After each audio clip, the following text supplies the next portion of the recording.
Hello. Hello. Hello. It is Hello. it is brightly lit Eggman and poorly lit Risu Yeah. at it. Yeah. Sorry. We'll try.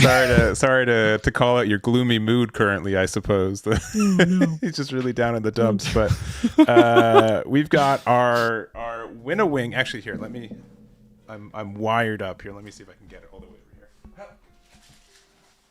You're playing a tournament for a Gundam Wing Premium Bandai set. That is our first place prize for today. We've also got 2 boxes of GD04 across the rest of top 8, so should be fun. And honestly, Risu and I were talking, and Risu, you haven't been keeping up as much for the last couple of days, just because there's a lot of games. Just the weekend. Just the weekend. Really just the weekend. He's like, yeah, so, last week was fun. We had a lot of variety. Has it devolved to aggro yet? And I'm like, it's kind of devolved into aggro a little bit. Right? So we've had Eagle's Nest. We've seen, obviously blue-green and blue-purple still being very strong. And I've been really doing just a lot of thinking. Because I'll be honest, beginning of this format, I was like, I'm a pessimistic guy. I think aggro's still stupid strong. I don't think it's going anywhere. And everyone's like, no, Eggman, give it a chance. I'm like, okay, fine. I'm slightly optimistic there's maybe some new things going on, and now it's just devolved right back into it. So I don't know about this whiplash. I don't know what we're at. Also, Pac-Man with the subscription for 33 months prediction. It's got to be something with Amuro or Mikazuki in it. If neither of those cards are in the winning deck, I'll be very surprised. Yeah, that's fair. But no, it's one of those things where it's like you don't want to be right, and then everyone argues against you, and you're just like, but I know it's just so sad. Yeah, I don't know what other words to explain. It's not like you want it to be that way, right? Yeah. It's just like you're just like history demands. History has shown this, man. Right? Like it's either I'm okay with being, I was slightly pessimistic. I'd be like, you know what? It's a win-win situation, right? Either I'm right and I get those bonus points, or I'm wrong and the format's actually kind of half decent, right? That was the play I was going for, and then I let myself be a little optimistic, and then everything came crashing down. So it's so sad. It's how it is. It is how. But we're getting into the first game. I think we're just gonna go to. I don't know what these decks are normally. Per usual, we're just kind of thrown into it for round 2, or for round 1, but we're going to go to table 2, and we'll find out what these decks are together. Should be fun. So let's go over there. Woo. I'm hoping the EX base on one of them is a tell, and if it's not, I'll be sad. But here we are. Let's see. And these images are just leftovers from last one, so they don't actually. They're not real yet. They could be real, but it could be. It would be a big coincidence. But yeah, we've got on the left Miguel. Here, let me also get the timer. They've started a little late, but that's okay because we're starting a little late, so we're really at the same time. This could be really anything. I'm really hoping it's Minerva Squad with what I've seen so far, though. Yeah, I mean we see the Minerva Squad resource as well. All right. Let's see. Austin's likely not playing aggro because playing white red, so maybe like a Neo Zeong deck. That's probably it. That's mostly what I've seen from red white at this point. Like you want to, some people, there might be still a straggler or two still on Zaft, but it seems to pretty much be Neo Zeong predominantly. Ooh, it's going to be an aerial rebuild, so it could be an Academy deck on the left. Yeah, and could also be like Wing. I know a lot of people have been playing like Wing with Academy kind of focus on it. But yeah, likely playing blockers for both sides. Playing the Rick Diaz, going to level 4 from Miguel here. And I'm going to immediately just going to go ahead and play a 3-drop. It's going to be a launcher. Yeah, launcher strike. So, okay. Going to be able to trade into the Rick Diaz if they try to swing, so you can't no longer have that easy clear of an EX base on one side, unfortunately. Going to play Lifrith. 3 blockers down. All right.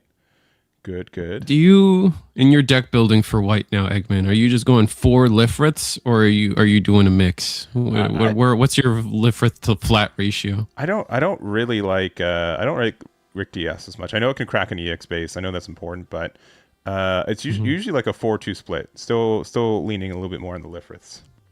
Okay.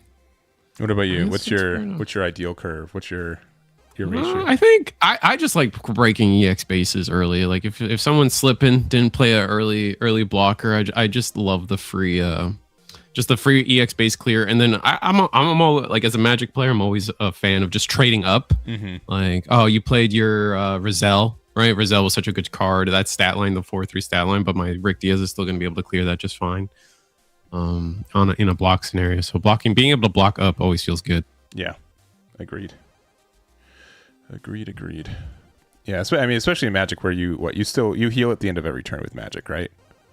Oh yes, yeah, with your creatures, which is huge. Which, I mean, a lot of the good cards in this game do that too. So it's not. It's a pretty good mechanic. It repairs pretty good. I think Riftbound does that too, or is it at the end of combat? At the end of combat, it's a little bit more nuanced, okay. But essentially, yes, they do heal. I see. You can do like a lot of like non-combat damage, and then you can start a showdown. Yeah, a little bit more nuanced, especially. Oh, I see. Yeah, because like your health and like your current might are like not always like the same. It's a lot. I could talk about it for a long time, so I'm gonna not. Well, we'll dodge it. So it looks like we have the Haman on the Lifrith, so maybe a pilot heavy hand from red white, but gonna go in for attack into. Yeah, so let's get some of these cards up here. So on purple white. Yeah, actually. So we got purple white, which usually means that it's likely more of a Destiny Gundam. I'm gonna say pretty likely for that one, and then for Austin, likely more of a Neo Geong list, and likely playing the Cubalay as well. Is what if you're playing the Haman, right? Yeah, you have to. I feel. Yeah. So right. I'm gonna get another strike dagger down. I think this is. Let's see. Also, I'm re-looking at Miguel's. Might not be a Destiny deck. So we'll see. We are playing the pilot of the. I think this is Kira. Yeah, an alt art of Kira. I think at this point we can pretty much say that the deck on the right is the Cubalay deck. Yeah. So we are going to attack with this unit. A lot of people playing Silver Bullet. It's a very, very used card right now. Yeah, it's like your best way to counter a lot of the purple shenanigans was the theory. And like the 4/4 stat line, I think like there are a lot of people will sit down and ask themselves like, what do I rather, an Ale Strike or a Perfect? I think like was it Perfect Strike or Silver Bullet is like the big ones, like the big two people ask themselves about. But I like guaranteeing with Silver Bullet, you kind of just guarantee the fact that you have a 4/4 unit on the board since it can't get pinged. And especially now, if you pilot it, it won't get bounced. I mean, it still had the damage on it, so it could have gotten bounced. But regardless, one's going to get bounced, and then we're going to attack into it. Is that our plan? That might be our plan. Yeah, because it's a favorable trade for us, I think, right? Yeah, because we'll -2 it with our own Kira, and so we'll survive with 1 HP. Or are we going to double trade? That's going to be interesting. Let's see. It's currently red-white versus purple-white, but we haven't really seen. I mean, I don't want to like spoil it, but we've seen I think like enough like with the Elan. No, this is Kira. This is Kira too. More of like a Academy deck, I suppose, right? I'd say that's probably. A little bit safer. It's hard to justify that rebuild, right? Without playing Suleta in the deck. Let's see. Do I have a little unforeseen incident comes in when we attack into the Silver Bullet? That's huge. That's going to allow us to live. That card's so crazy. That is unforeseen incident, right? It's just another alt art of it. Yeah. I believe so. From Iron to Blood, which is very funny on the other side to say no. I really, really would prefer this damage goes through and we trade. So don't see that as often. I'm gonna maybe this is like a light spoiler, but I want to. We're definitely more of like a control deck for white, and light spoiler. We're a little bit more unicorn-ish, even though we have there is right off the top of the shields comes okay cool, okay, phew. All right, I didn't spoil nothing. All right. Aptly timed. Phantom Aria Unicorn destroy mode. Yeah. Super fun card. And we've already seen, like, in this deck so far, we do play a good amount of these, action commands, right? And those just get extra value when you're using Unicorn Gun. Honestly, like, Unicorn Gun is really cool, but would have been way better, I think, if it was a like Academy side, right? If it was not obviously Unicorn Gun, like named like a rebuild of some sorts that let you get this -2. And with Soletta, because I think Soletta, like the fact that Soletta gets the extra resource back, which means it's easier for you to play commands, which means you get to use the, like, there's obviously natural synergy for putting these two archetypes together, but it's just weird. Just weird. It would have just been, if this was like an Academy rebuild or just Aerial at all, I feel like we'd have been so much happier. But giving it to Banagers is kind of weird because now it pushes you into blue, but obviously we've decided not to push into the blue. Yeah, because we're just playing purple white. Gundam. Yeah, but it's got suppression, which is good, and we're playing white. That means like there could be the potential of like a turn A Gundam, right, to get the suppression from it. So it's not terrible. I do like how turn A is just always there's always a reason to, like, if you're in white, there's always like, well, what kind of deck building choices can I make to make turn A just a little bit better? Ooh, it's a base out of shield though with this Rick Diaz. I don't know if he is here. Give me 1 second. Give me 1 second.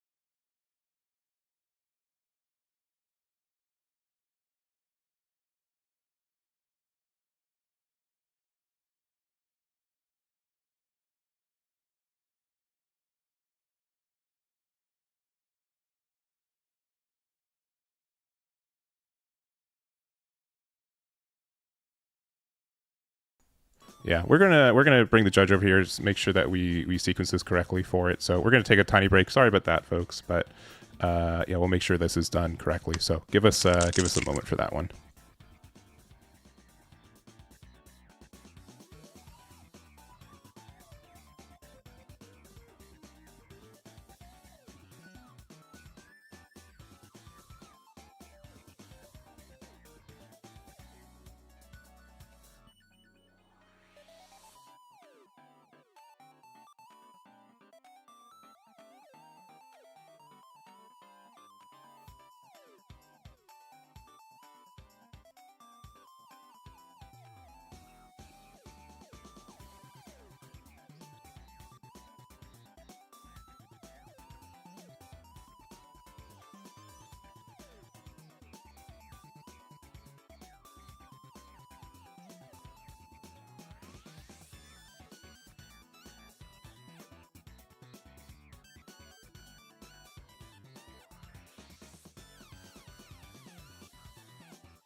All right. Sorry for the delay. We are back. They're going to get a 5-minute extension as well. We will. So we ended up rewinding it.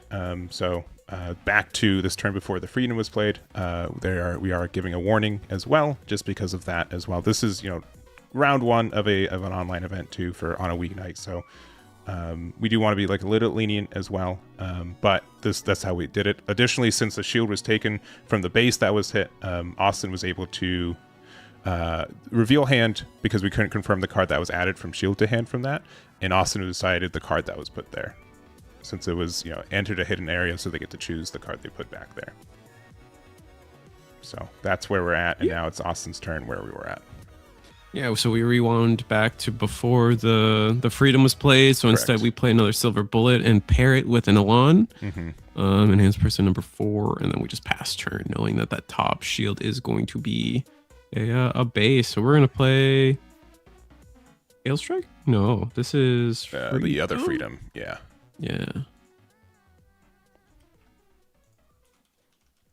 This is the one. This one's pretty neat. I wish it had suppression all the time because of like turn A stuff, right? Right. Like it's so close to having suppression all the time. It's so close, but not quite. Yeah, no, but it does have suppression now. But knowing that there's a base there, did we pair? Oh no, we paired it with a Merida. So we're playing Merida, Kira, and Haman in this list. Yeah, so maybe no Neo Xiong in here, right? That's definitely that's a lot to fit. It is, right? Actually, did we see a Kira? Right, we did see one, right? Yeah, we did. Yeah. So likely, yeah, I think we did. Likely just those 3 pilots. Yeah, no, playing the Neo Xiong without the full frontal feels incorrect. Yeah, so which means that they might just not be playing it. You know what I mean? Mm-hmm. I think we haven't seen a Cuba but since I don't think there's any reason to play Haman unless you are running the Cuba. Yeah, you're playing the Cuba as well. So, all right, we see a good amount of blockers again on both sides. We now are level 7, so we can play the freedom out. And we have the silver bullet there too, so nothing to really attack into, but I would be tempted to attack into this Suji's hideout, just so you stop the suppression. But it looks like they did pass, so yeah, regardless, it's gonna be the freedom's turn to attack. Yeah, and the freedom, as long as you have a friendly base, doesn't have to be a white base, just a friendly base, which we do have. We're currently attacking in as a 6/6 with suppression. So, we're just gonna let it through. Yeah. So there goes the base. Yeah, there goes the unicorn taking the shield there. And interesting playing this this particular base for purple as well. This is going to be the purple 6 health base, Armory 1, that when it's destroyed, all players draw a card, which is really curious. Yeah. I feel like this card it's got interesting propositions in multiplayer as well, since it does say all players draw a card. It does. Yeah. I think that there are jury's kind of out if this is a good card or not, right? I think I've seen a lot of people like, yeah, I draw a card, but my opponent also draws a card. Is that really worth it? Who's it helping more? In what matchups is it helping them more, right? Just depends, because like maybe we are losing. Depends on where the format or the meta of this game goes. If we're playing the game and we're starting to get to a point where we're losing, and while still having like 4 or 5 cards in hand, then the draw doesn't matter, right? But if we're still playing the kind of like that set 1 meta game where you're just playing top deck, the extra draw is just insane. But we are going to get another freedom. This is going to be for the original freedom with a person's number 4. Linked, and then Akira Ailstrike link paired here. And we're going to go ahead and get rid of the Rick Diaz. Oh, wow. So this ordering is actually kind of sick. So we're going to be able to use the freedom's effect to minus permanently 2 for the turn. Probably the opposing freedom on the red-white side. And from there, Ailstrike will attack. Give -2 with our Kira pilot effect. And that goes freedom without much damage on the return. And I think we will let him pass. With Cublé and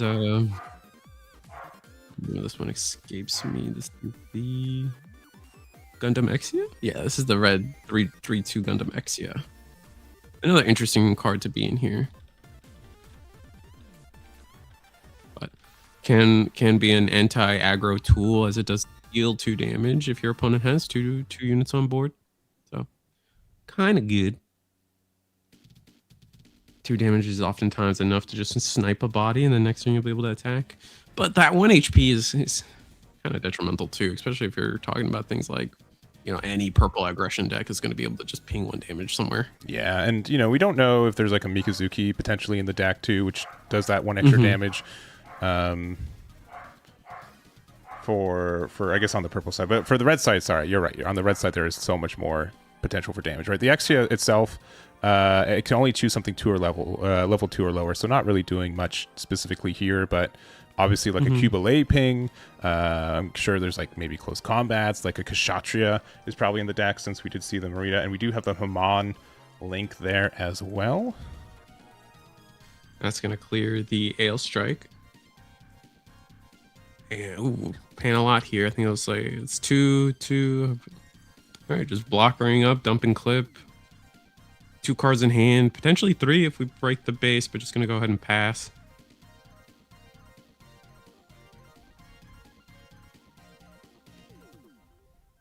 Like immediately grabbing 5 resources. So yeah, gonna go ahead and see our 3rd copy of this Gundam, Unicorn Gundam. Yeah, we've seen 2 hit the trash already, but you know, it has suppression itself, right? There's been a lot of suppression from Austin's side, but this can be very scary. The fact that you can also just like reduce the you know, the amount of AP from anything with all these resources open is really nice. Yeah, we'll have to see where they go with it.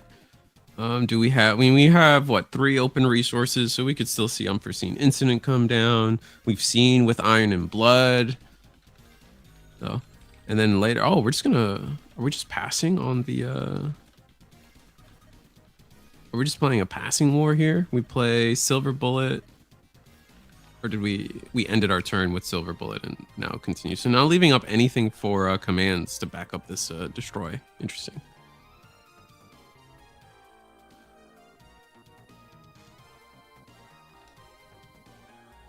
Oh, we're just gonna pass.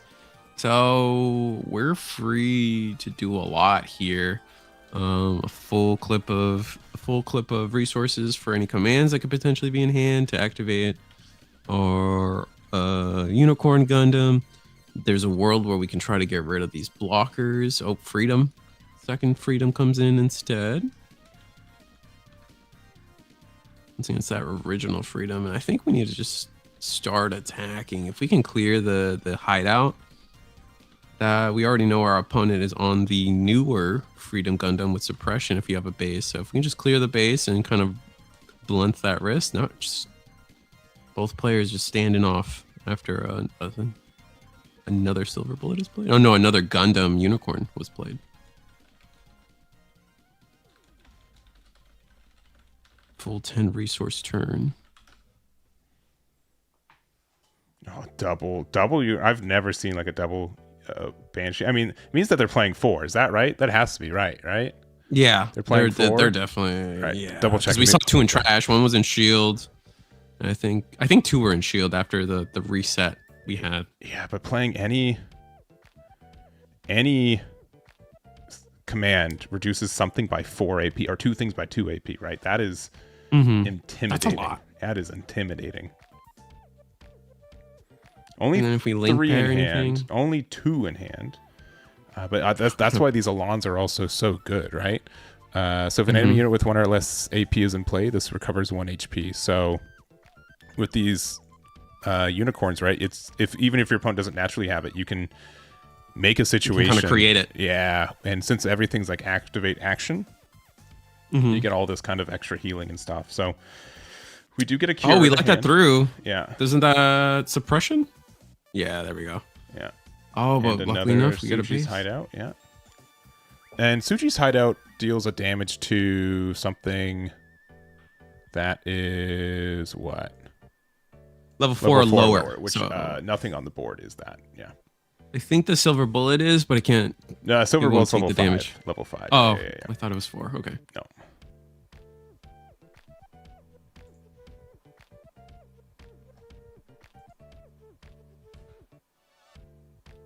Yeah, so the Sushi Hideout does nothing, and I think we just go ahead and pass again. I mean, we've spent the last 3 turns passing, so our hand has been built up. We're just going to get a launcher down.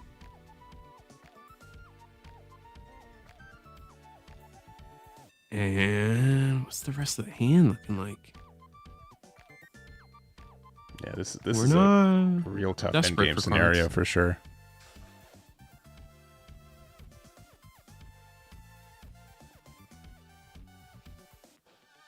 Oh, okay, close combat or combat orders. Hitting the freedom. All right, and this is going to attack, and I believe we still get to do damage to something. Yeah, deciding where they're attacking into or where the damage is going to. So the on attack has to go to the freedom, but then the Hamon lets you. Yeah, and then we've got the -4 AP and bouncing back from the unforeseen incident. Yeah, and just everything. Yeah, just reduces you to 0 AP, and then you can also, and what I mean, technically, I think they missed out on a trigger to heal from the Elan as well, because that's I think under freedom right now. Yes, so you could have healed because it's an action step as well. Yeah. Assuming that, yeah, they should have been down low enough to be 1 or less AP. Mm-hmm. I mean, surely with minus... Well, yeah, no, because we didn't even take damage, so it was for sure 0. Mm-hmm. Go ahead and block that. Trade it, which, again, I don't know if we could have healed and maybe gone out of it, but... I think we could have. I don't know if we would have gone... I don't know if it made the difference, though. Yeah. That was 5 damage. Plus whatever damage already. Plus the 2, so it would have been 1 HP. So it's at 6. I think you're still dead. Mm-hmm.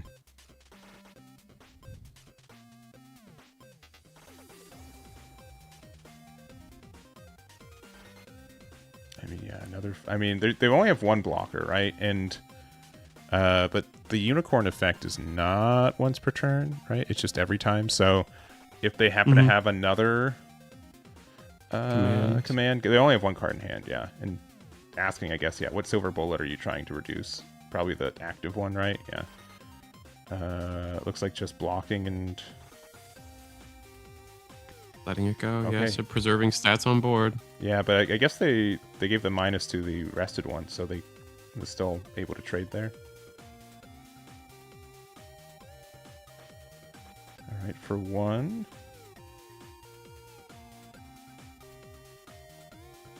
And this is another Merida Cruise going under Gundam Exia. Yeah, it's only doing 4 damage, though, so... I mean, I guess we could crack the base right now. No, we're doing damage to that. Okay, I guess we're trying to get rid of it. So there's 4 damage on it. It's currently at 3 HP. Another Merida. Another Merida, so we were just pilot flooded. Yeah. Yeah, and we were able to get rid of, a good amount of cards on board, but I think we just... Trading the board away and the suppressions just kind of make this simple math, I think. Yeah, because you can just go 5, suppression, just go for it, I think. I'm going to replace our base. Okay, get the last... I don't know if we need to do that. A little excessive, but... 1, 2, resting another 2 for Lifrith. I think we should just be attacking. There we go. Yeah, I think we're just, yeah. I mean, now you've done a damage to Lifrith now. Yeah. Okay, suppression there. Right, suppression. Okay, close combat. Okay. 2 damage on Lifrith. Man, it's... really punished for playing this Lifrith. It's got 1 HP. But but yeah, the destroy will get the last hit, and it was another pilot. Yeah, they saw all their pilots and a lot of them that game. So yeah, that's rough. Maybe we should have tried to find a route like where we crack the base, get that draw for the both of us, and maybe it gets us out of something. But yeah, not having the Kshatriya, it's rough. I think Kshatriya could have like moved damage around and make a difference, but yeah, super tough there. But all right, cool. Well, that's the end of the first round. Sorry, it was a little bit of a there were some extra steps for that one, but we ended up getting on the other side. So but yeah, we are here. We've got 55 players tonight. They're all playing and trying to play to get this premium Bandai wing set here, which will be going to first place. The rest of top 8 cool set. What do you say? It's a really cool set, right? That's the one with the or the original like hand drawn all the wing boys. Yes. And it's really nice. It's a really nice playmat. Yeah. It was super good. Also, sorry, and Jerome with the subscription, I missed that a minute earlier just because I think it happened on the in between, but I do appreciate that. And Anarchy Diviner too, or Diviner. But yeah, it has show resolve in it, which I swear it was not show resolve because I thought it was the bad green command that like grants you one. First contact. Yeah, I swear because we both. Yeah, I don't remember if you or someone else told me no, it's show resolve. It's a good card, so I'm like, well, I'm glad I got one. So it's because they put the same character on it, so we were just you're just like immediately you're just like, oh, it must be that. I mean, especially first contact, yeah. Especially since Wing is not in blue at all yet, so. Let's see. Yeah. Noblet. Yeah, I agree. Yeah, they did not have lethal. They just had the wall of defense. So, but also I appreciate you being understanding about the situation too, that on the rewind and stuff too. So, I'm happy we were able to rewind it, but I know it was a tough call for that one too. So, anyways, we're going to take a tiny break. We'll be back with round number 2. We'll see what decks we'll get for that one because I think most people we actually might have already. Round 2 might be already paired. Let me take a tiny break. Let me get situated, and we'll see you guys there. Be right back.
All right. Hey, we're back.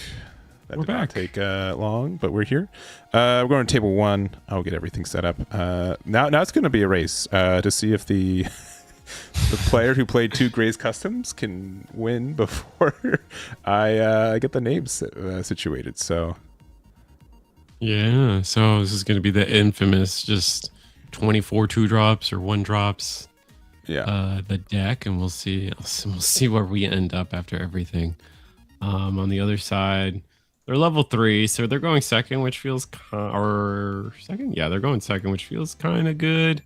I'm gonna go ahead and get the Michaelis down. So very clear that we're probably on some kind of command strategy, if that's something similar to what we saw last round, or potentially just actually a more pure academy run of the deck. So we'll see. Gonna get a Brazil down on a 2-drop, 3-2, 4-3 rather, and pass. So not gonna attack with the Gray's Customs. Interesting. Now we're level 4. Maybe we can start seeing some Lifriths, some flats come down, help us prevent a lot of the onslaught that potentially is gonna come across our way. Yeah.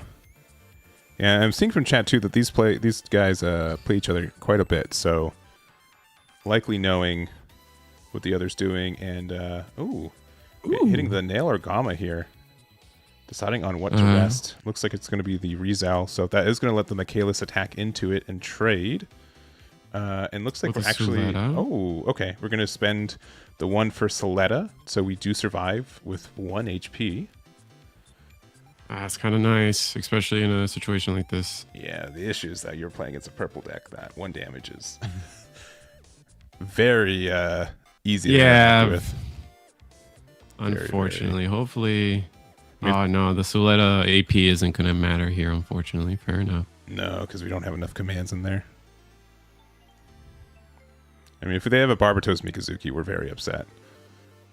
But if they don't... All right, sorry. I was too busy playing my Barbatos.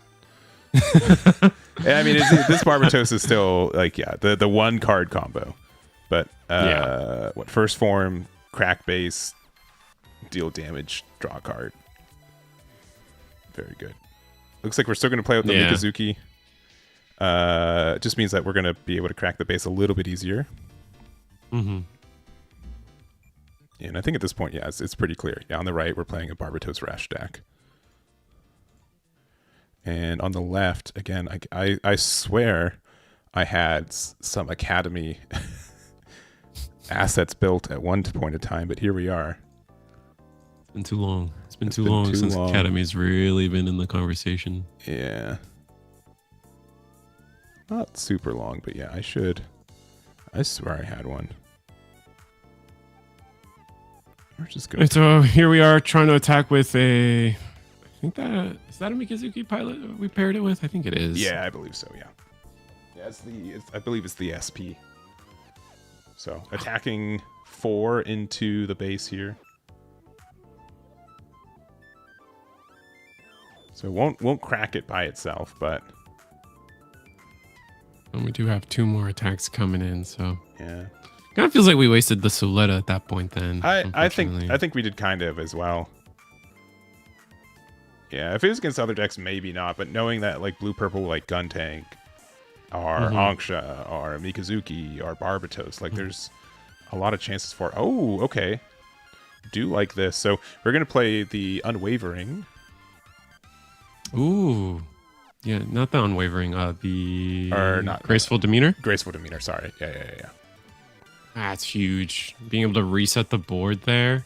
And we tapped out completely, except I guess we got 1 more. Get it back down, but not going to be able to... The board is smaller than when we started, so the Soletta... I guess the Soletta... Still the Soletta IP doesn't really matter here, but... No, because like we like Soletta like ends up being free as long as you attack for the turn, right? Which is nice.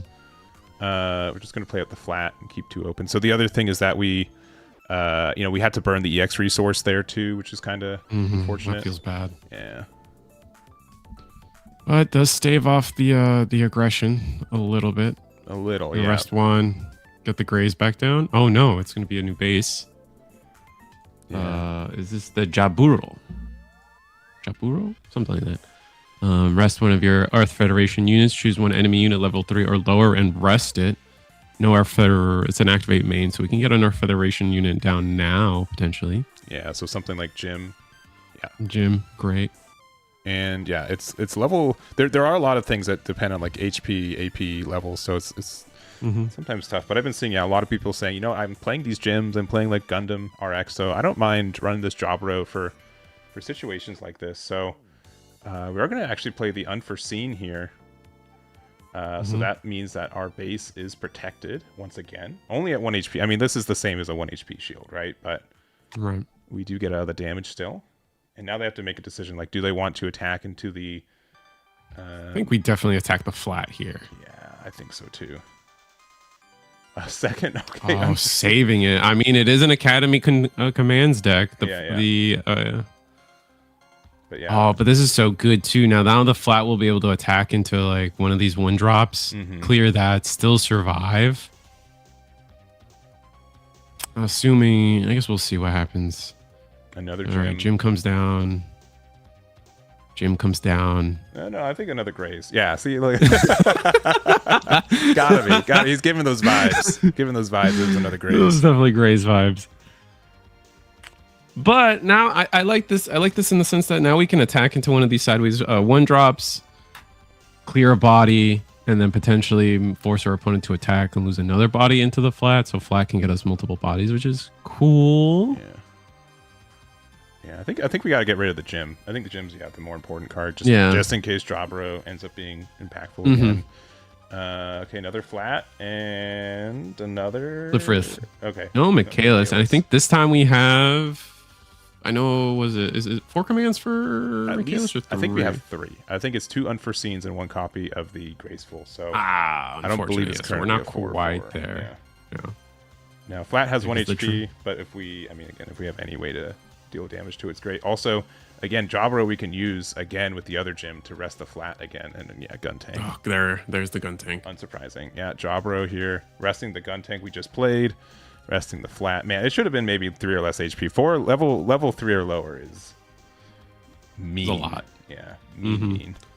Now we're gonna attack into the base. Base is finally gone. We did a great job defending it though, so yeah, can't be too mad. Yeah, we're good. Yeah, just asking how many shields are left too, just because those monocolor matte sleeves can look deceiving at times. That's why you gotta do the zigzags. I love the zigzag, or I like the arc though. Oh yeah, the arc as well. Right. I wouldn't be surprised if the rest of this just went into shield one at a time. Yeah. Oh, this is just painful. This is pain. And I think this is a good call because I believe you also want to try to get rid of this Michaelis before it's a 4/4, which if the top card of their shields is like a command, that could happen. It looks like we're just attacking gonna get rid of the flat. Yeah. Okay. Yeah, I think that's also fair. One of the Grazes can just clear it too. Yeah. Just double checking for amount of commands in there. Yeah. Only 3, so it's a 3 HP. Graze into shields here. Another flat. Our 4/3 Barbatos. And it is a healthy curiosity. Though. Yeah, but we would have loved if we hit that earlier. Because it would have, that 1 extra command in trash would have made a huge difference. But yeah, look at this board. We've all been here before, right? It's like I'm at like 6 resources. They ended up playing so many things. I'm at 2 shields. Here's like 2 blocker-less units. So, just Michaelis. They're finally 4/4s, right? But yeah. It just doesn't matter. Drawing all our Michaelises like that is probably just not where we want it to be at all. Yeah, and again, I think like it could have made a bigger difference if we kept the Soletta, right? We asked them maybe not have a ping one, but I think like it's so rare for them to not to. Oh, we got a Bonager. Yes. Okay, I was right. We probably were a unicorn deck. Okay, I was right again. Yeah.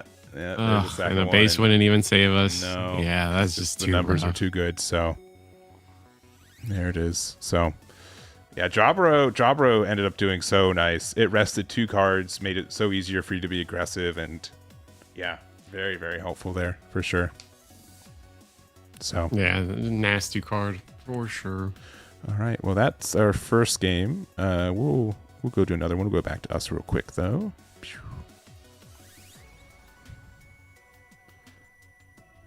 What games are you finding? I've got a red, white. Oh no, we got a Minerva squad, purple, white versus another 2-drop rush deck. No, it looks like it's. I mean, yeah, you're probably. Yeah, it is a 2-drop rush deck. Yeah, but they've solidified quite a bit. They've stalled, so you've. Yeah, we can go over here. Interesting spot. We can see what this looks like. Table 3 also has like a real angle, but also like League Militaire. Like we're just playing those other units because they can rest blockers on play. But here, let's go over here. So yeah, on the left we're playing Destiny, and on the right we're playing. I think Barbatos Rush is closer than farther away for it, so it's probably somewhat true. Where is Destiny? Destiny still definitely never going to say no to watching some Destiny gameplay. I'm a big fan of just the Destiny Gundam itself. The playstyle could have been anything. Yeah. So we end up playing the Amuro Gundam here. We don't have the Destiny right now is currently a 7/7, so it doesn't interact with anything. But it's going to get rushed down just a little here. All right. Ooh, another base here. Playing the Minerva out. Does Minerva get the effect the turn you play it on your opponent's turn? I can't remember. Minerva. The base? Yeah. It has to be your turn to look at the top. Cool. That was all I was asking. But yeah, we do have the Zihart on the Destiny here. Which is an interesting one. Definitely the Vagan archetype. All right, Sword Strike's going to go in, clear the RX-78. And this is the coolest part about Destiny, is when you get to start the turn, have Destiny Gundam on the board, and then just a full sweep of resources to play from your trash. We can see a replay of the Sword Strike come down, clear one of these League Militaire units. If anything, I would probably try to clear both of them. Yeah, swing into one, pay the 2, yeah, and then clear the other one. Unless it's level 3 or less, I think. Yeah, I think we're okay. Yeah. So that clears a lot of the League Militaire on the board, which means it's going to be harder to rebuild that board. Because they do care about being wide, a lot of their effects. And it's not necessarily we're playing all those effects, but definitely the most relevant. Now we got to rest 1 here. We didn't activate the Zohart effect.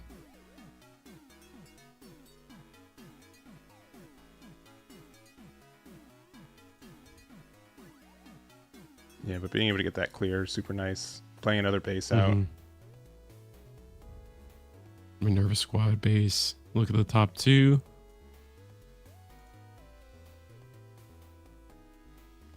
And then you can put one to the top and one to the bottom. Oh, one to the trash, excuse me. And we actually get the sort of the impulse, one of the Force Impulse Gundam. And hard playing the one in our hand as well.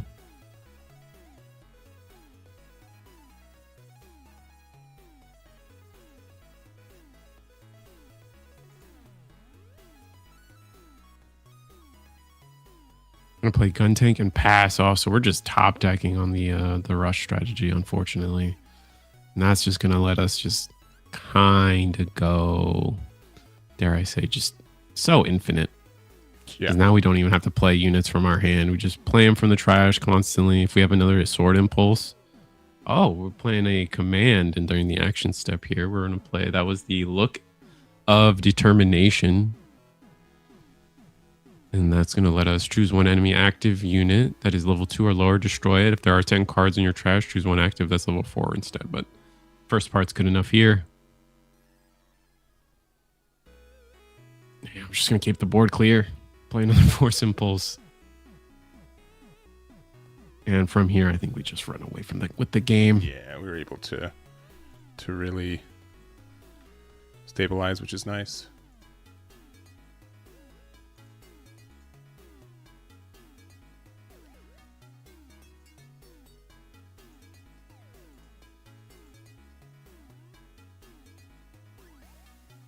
Yeah, so it can be done, but it's not. Obviously, a lot's got to go right for you, right? We jumped into the middle of this game, right? But they were able to just so easily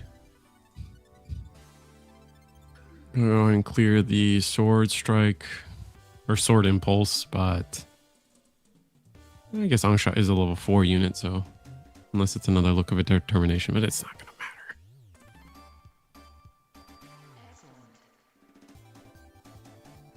Swing the force, 5 damage. Oh, it's a base. Swing the force, and then the destiny. Easy peasy. And we had a link pair, just in case. Nice, very nice. All right. Big fan of that deck. Yeah. It gets a lot. I mean, like Destiny, especially since it's something that like the longer it stays on board, the better it is, right? Definitely helps you a lot. So, and the fact that the card that you can play, like the sword impulse, yeah, being able to get that removal is really, really nice as well. All right. Well, back to us for a little bit, I guess. We'll see if there's any other tables we can jump to. Let's see, table 4. You can probably go to table 4. Yeah, we'll go over here. Sweet. All right, and it looks like on the left, definitely, I'm gonna guess like League Militaire, but probably with like the Banshee Nor and stuff. And then on the right, probably still like blue-purple aggro, right? Probably Angsha plus. Oh, I don't know. This is a Zaku? No, it's a. Oh, it's okay. It's a Neo, or like a Xeon Rush. 1 year war. Yeah. All right, let me fix those then. But yeah, on the left, I'm thinking, yeah, like the parts stack on the left, and then on the right, it's still good old Xeon. But yeah, the new Xeon card though, it makes a lot of tokens. Yeah, it's kind of cool. Yeah, it's also. I think these can actually attack shields, right? Yes. Yeah. The difference is they can attack, but they can't be paired with pilots. That's the difference between interesting. them. Yeah, and then obviously if you get rid of the Ziyong, you do get like the additional.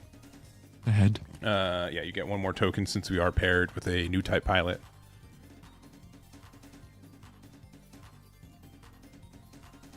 Or sorry, the destroyed is whenever. Is when you pair it is when you get the parts, the arms. Mm-hmm. All right, so we have 4 attacks and they have 5 shields, so we have to make some pretty important decisions here. Yeah, and again, we do. If we get rid of the fact that the Char has high maneuver is tough. The fact that if we get rid of it, we just give them another token, it's tough. Mm-hmm. Now it's rested for the Ziyong head if we get rid of it. So it looks like we are going to start with the Victory Gundam. We do get the draw off it, which is nice. Absolutely. I think that's like the most important part of that card. It's so good. Yeah. I think we're seeing as we go forward in this game, the decks that can that can actually draw, just get raw card advantage to hand are going to be some of the best decks. I mean, we're even seeing things like Show of Resolve just be a little too slow, and we really want to see our draw on our units. It seems like becoming more and more relevant.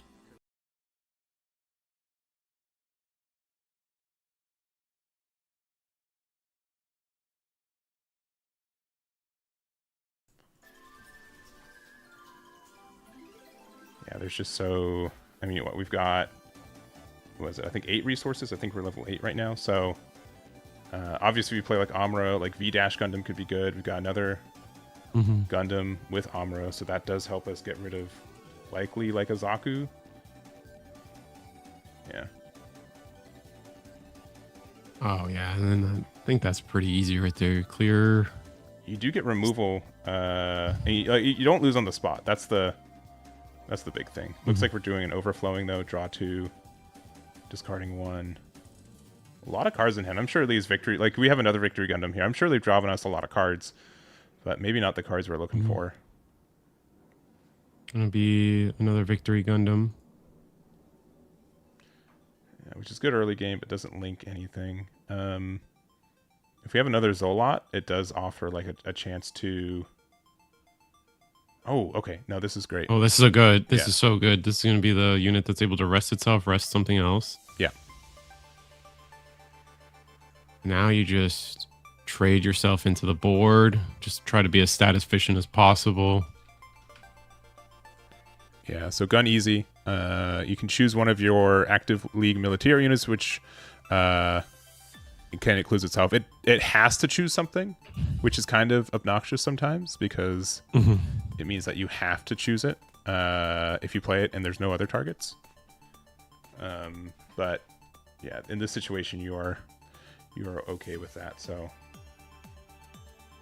Ooh, having to give up our RX-78 feels bad, but was there not a better way to do those trades to keep it? I think there was, right? Because we could. I think there's 4 damage on this victory Gundam. Okay. I didn't know how much damage was on the other one, but if it is, I mean, if it yeah, I don't know how much was on it. I think the RX-78 had 5 damage on it, so it was dead either way. It was, it might have been 4, but 4, yeah. Yeah. But we will repair the other one, hopefully. So it should be at 5. Hopefully. Yeah. I don't like these dice. These dice are really cool. I get it, but like at least on webcam, right? I'm biased on like webcam. Yeah, the webcam portion of them makes them really difficult. Yeah, to see it's very tough to actually determine what the number is. Yeah, I'm pretty sure the RX-78 should be at full health. Yeah, it should be. Yeah, and repair is not optional. I'll just remind them real quick.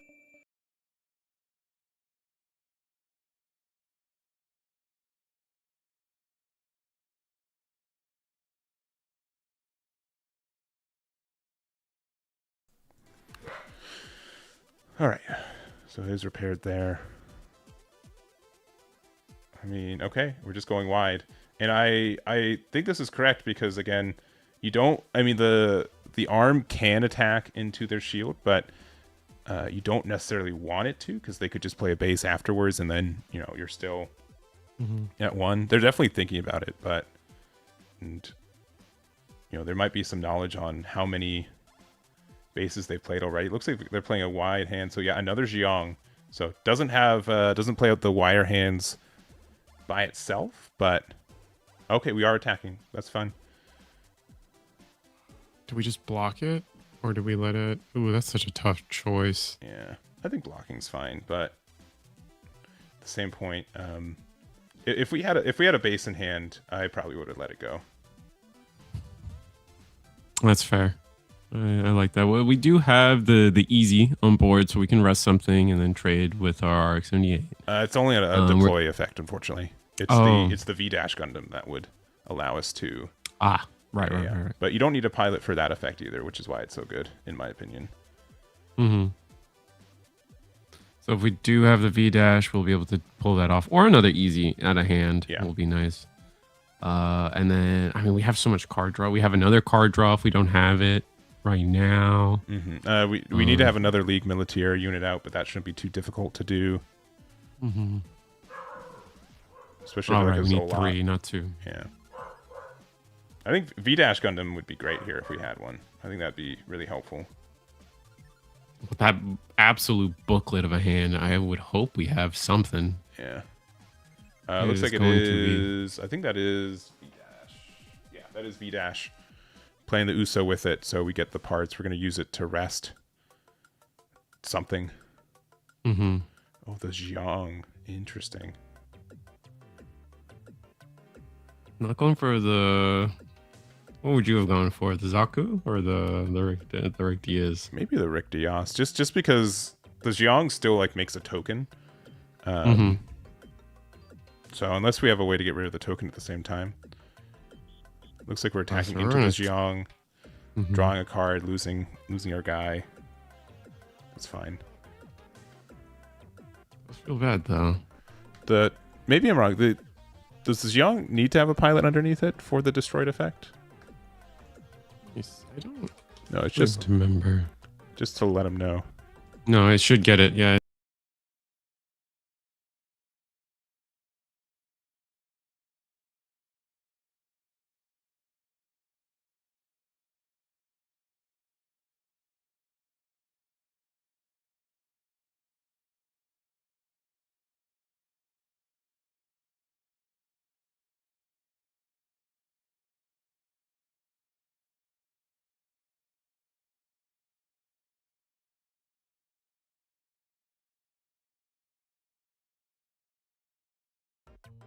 Yeah.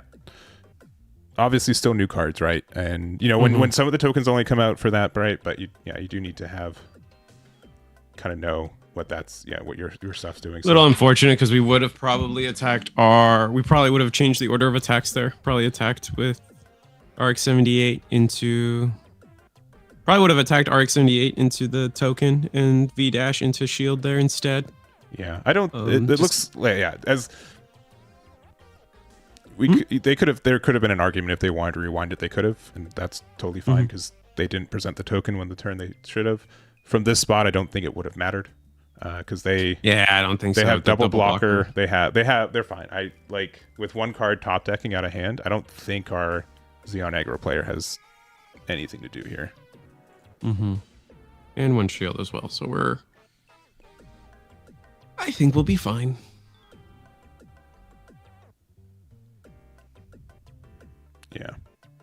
Yeah. I mean, again, if it was like they passed turn and they didn't play block, you know what I mean? Like, yeah, obviously on both players too, but I think we're fine. New cards, webcam. It's a little hard to be in charge of your opponent's cards over a webcam too. Sure. So it can go either way.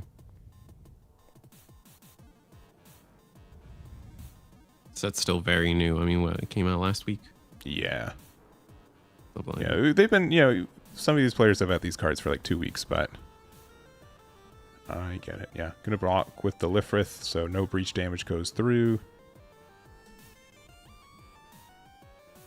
1 HP there.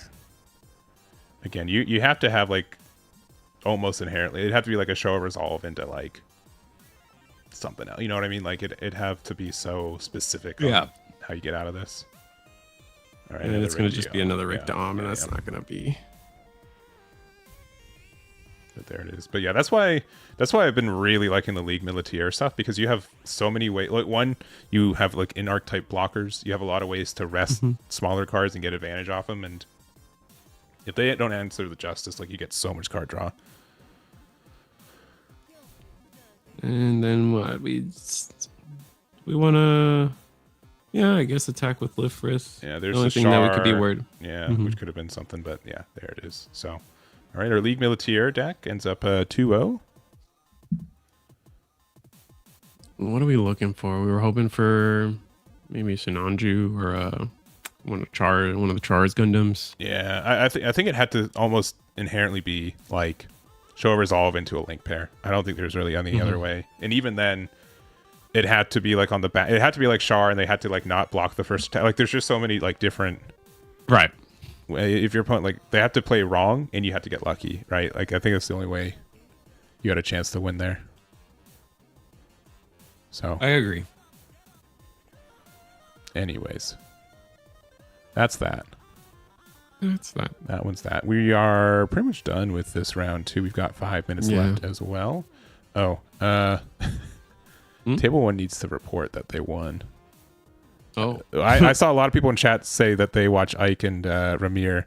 If you want to tell Ramir that he has to actually report that he won, he'd probably appreciate not getting a round 3 loss. So, but yeah, I can let me see. There's not like a super easy way to determine how many aggro decks are. I mean, if I just Control F rush, there's 5. But I mean, like. But then some people are listed as like. Yeah, like there's like aggro slop is one of them too. I'd say offhanded, probably about 25% of the room is probably an aggro like variant. I'd say. The Ket and Earth Federation also same thing. Yeah. So it's League not. Where do you put League Militaire? Is that a aggro deck? I say that's like more tempo. It's definitely aggro leaning though, and you can. There's definitely been like the 2-drop blocker builds with those two because they have that super good tempo, and they can use the what is it? I don't know why I can't remember the name of it. Graceful demeanor. Yeah, they can use that aggressively, which is kind of funny and kind of sad. So blue purple ping is probably also rush. Yeah. But yeah, just making sure we got all of the things good to go. So yeah, looking at just like the color combinations, because I think when we actually had butts and virtual chairs, we had 54 people. And so red white was 6 people. Purple white was 8 people. Purple red was 3 people. Green white was additionally 3 people. Green red was 2 people. Blue white was 11 people, currently the highest. We have 55 players tonight, as mentioned. Blue red was 4 people, and then blue purple is a fun, let's see, 12 people, so the most people on that combination, which I think most people are playing more of like the Barbatos stuff, and then 5 blue green, which again I would say is more aggressive stuff. So maybe closer to like a third of the room. So let me see all the blue purples that we've got. I'd assume like most of the blue greens are. All right, there are not all the blue purples are inherently. Oh, one of them. There's one less because that person got a refund because they left. So there's only 11. All right, progress. Yeah, most of the blue purples are more aggressive like decks though, for sure. So anyways, we're gonna go to round number 3. We'll be right back. We'll see what we've got left. Try to find something that we haven't seen yet already. And yeah, we'll be right back. We'll see you guys in round number 3. Pew.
Hello. Hello. We're back. We're back. We got another G Shadow match versus this time Jeremiah. Yeah. Actually, I don't think we've seen G Shadow play. Is that right? Or is we haven't seen G Shadow. I thought maybe I thought we maybe picked them up. Maybe I glanced over their game, conflated. Yeah, because I don't think we've seen them so far. And then we've got first Jeremiah trying to win another one of those Gundam wing mats. That's included in the box of today's premium Bandai pricing. So we'll see if they're playing the resources. That'll be fun to see, to get everything just on show for everybody. Yeah. What else does it come with? It comes with the Show of Resolve. It comes with the playmat. It comes with the resources, and then it comes with a wing Gundam, or is it a Hero Yui? I think it's a Hero Yui. Clearly, I have not opened it. So let's see. Waiting on something. Okay. Just making sure. Okay. Right. Players drawing their first hands, trying to figure things out. Someone's got that Pac-Man mouse. Which is always a fun mouse. I never understood people that use it, but I used to have it and then it died. So and it's not even like I bought a new mouse. I just went back to old reliable. And wouldn't you know it, my fingers started hurting around the same time again. It's it's crazy how that ends up being the case sometimes. But yeah, it looks like Oki's taking a mulligan here. They're going to be going first, which I think generically, I think first is still generally better in this game. Really? I always thought second was better. Like, at least early on, second always felt better to me. Just like the extra level seemed to have mattered so much for a long time.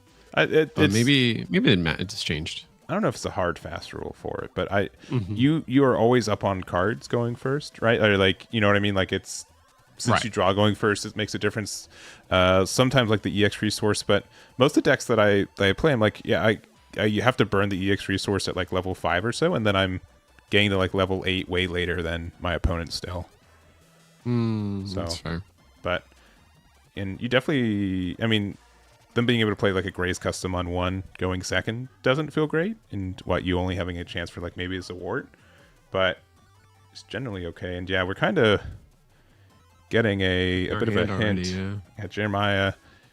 Likely, I'm going to put it here for now. We'll see if it ends up being correct. But with the putting the base into the trash, good chance to see like a Providence deck here, which would be cool. Currently going 2-0 if that's the case. We have an overflowing here. So we're seeing white and I believe that's purple there.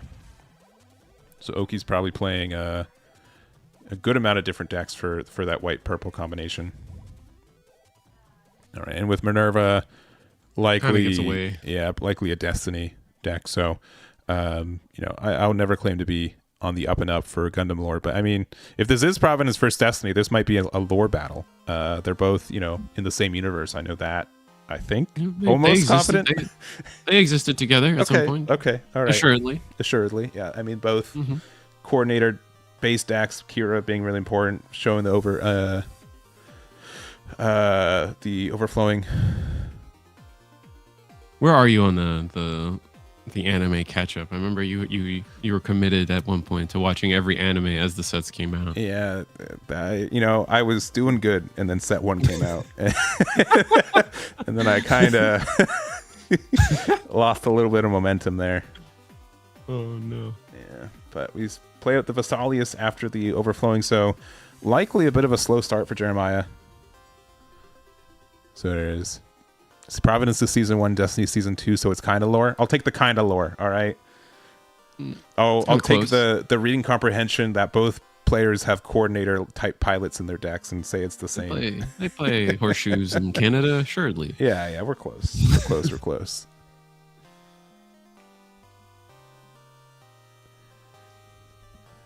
All right. Well, level 4 again. Only playing like the Dios, so neither deck, assumingly like an aggressive deck, kind of more of a late game value, which makes sense if the top end is both Destiny and Providence, right? Mm-hmm. Lifrith and Providence definitely being more of the combo deck though, and only going to get the Lifrith down, unfortunately. But I do think Destiny does have a chance to get more value as time goes on. Just being able to play units from the trash just ends up being very good. Some of our other Destiny being able to recycle itself. So, can be nice. I play another Lifrith, and I'm pretty sure that's where we're staying. Yeah, like the deck doesn't get off the ground until level 5, and you can start playing Force Impulse, Ale Strike. I mean, Perfect Strike's in that realm as well. So, and then level 7's also the most when you can get the namesake down. So yeah, and then Providence is Providence can kind of start turning on, I think, around now, depending on the build, but. It's our first chance to play Aegis or not. I guess not our first chance, but Aegis or Sword Strike come down at this time. Ooh, Graceful Demeanor. Oh yeah, just that's saying mean. Goodbye, all of your tempo. Especially since they had like the Vesalius out, like they could take advantage of that. But yeah, with it being an action step, yeah, goodbye Vesalius. Yeah. One at a time. Yeah, just making sure. Yeah, that's fair. Mm-hmm. And we are level 5, so we can start seeing like like I said, Ale Strike can come down here. Perfect Strike, Force Impulse. It's going to be that Perfect Strike. Yeah, and I've been seeing a lot of people try Perfect Strike lately, simply due to like the League Villatier kind of stuff. So, that's fair. Yeah, we have an action step of our own for a close combat. Gets that damage there. Alt-arts are so difficult for me on some of these, man. It is crazy how many cards have 3 or 4 distinct alt-arts. Alt-arts, yeah, distinct alt-arts, right? Yeah, like Close Combat has I think Close Combat has 3 alt-arts right now. Has 4, I think. Overflowing Affection has like 4. Unforeseen Incident has like 4. Show Resolve has 4. Like Lifrith has 2. Mm-hmm. For again, like the first year of the game, right? Yeah. My thing is like the other close combats like have different units on it, or like when they do the fatal strikes that are different, like they're just completely different cards. It seems like. But I do like the fact that every time they reprint a card, it is a different art. You know what I mean? Like they don't have to do that, and I'm sure it's making new art is not easy all the time. So. It's definitely for the better. It's a minor nitpick for as a like visual commentator. Sure, but it's cool. Like, you get the clan deck, and then you get the close combat that has clan cards on it, right? That's absolutely. It's a nice touch. Or you're the Wing Zero deck. I think it's the one with the first contact girl. Yeah. Is it Relina? I think it's Relina. She doesn't have a pilot, so I don't. Yeah. It's harder to remember. I did watch all of Wing, but it was just... Oh. I know. There's some middle episodes that felt like seasons of completely different animes. Oh, man. But yeah, we're getting so much tempo over here for Oki. We do see a G-Quux hit the trash. Rick Diaz. A close combat. Okay. All right, get some damage in. And we're going to throw it. Lifrith, so it can't trade as well.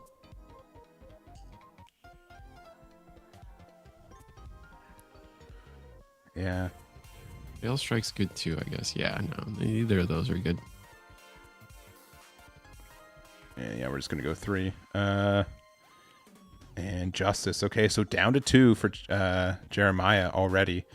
And it's funny, like just how like these blocker decks, like man, if I have the tempo with it, I don't really mind attacking anymore. Like if I'm tapped sideways and you attack into me, it's the same as if I blocked, right? So you just get so much momentum, and if you're able to stabilize as Jeremiah, you're fine, but it's already quite tough.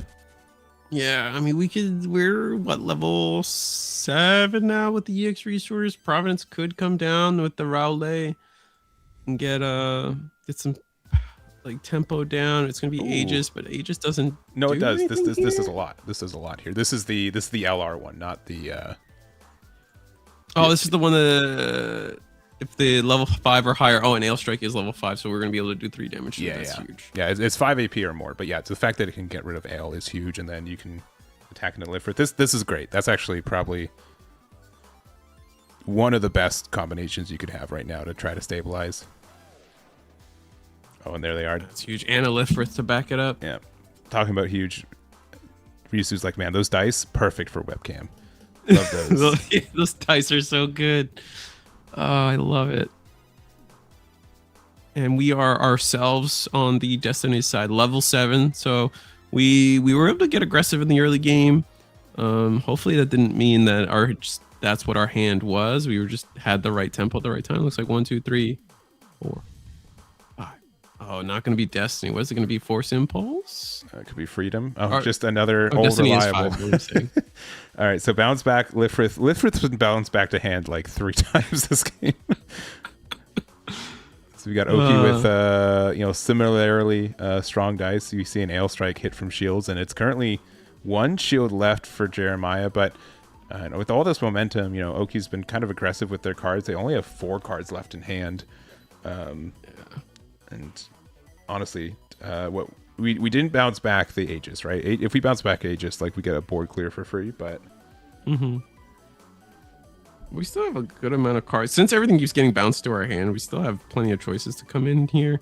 It's gonna be Ale Strike. Probably, are we gonna bounce the opposing Ale Strike? No, it's gonna be the Rick Diaz, right? Yeah. And we'll be able to survive this quote unquote trade too, right? Because we'll be at we'll reduce them to 4 AP. To 4. Surviving with 1's kind of rough, but we do know they're on the Perfect Strike, so now making Perfect Strike go really awkward. And we play Lifrith. Please, please let this one live. Like, survive on board, please. Pretty please. I don't think our trash is set up from the Minerva deck as well. Oh, a Look of Determination comes in. All right. Goodbye, Lifrith. Yeah. I just want it to stick on board. One time. Yeah, Look at Determination, not used as much, but it can be really good in these situations. So let me bring it up for y'all. There it is. All right, so Look at Determination. Burst. You can activate the action. Choose 1 activating unit that's level 2 or lower. Deploy if there are 10 or more cards in their trash, which I assume there was if we used the effect. Yeah.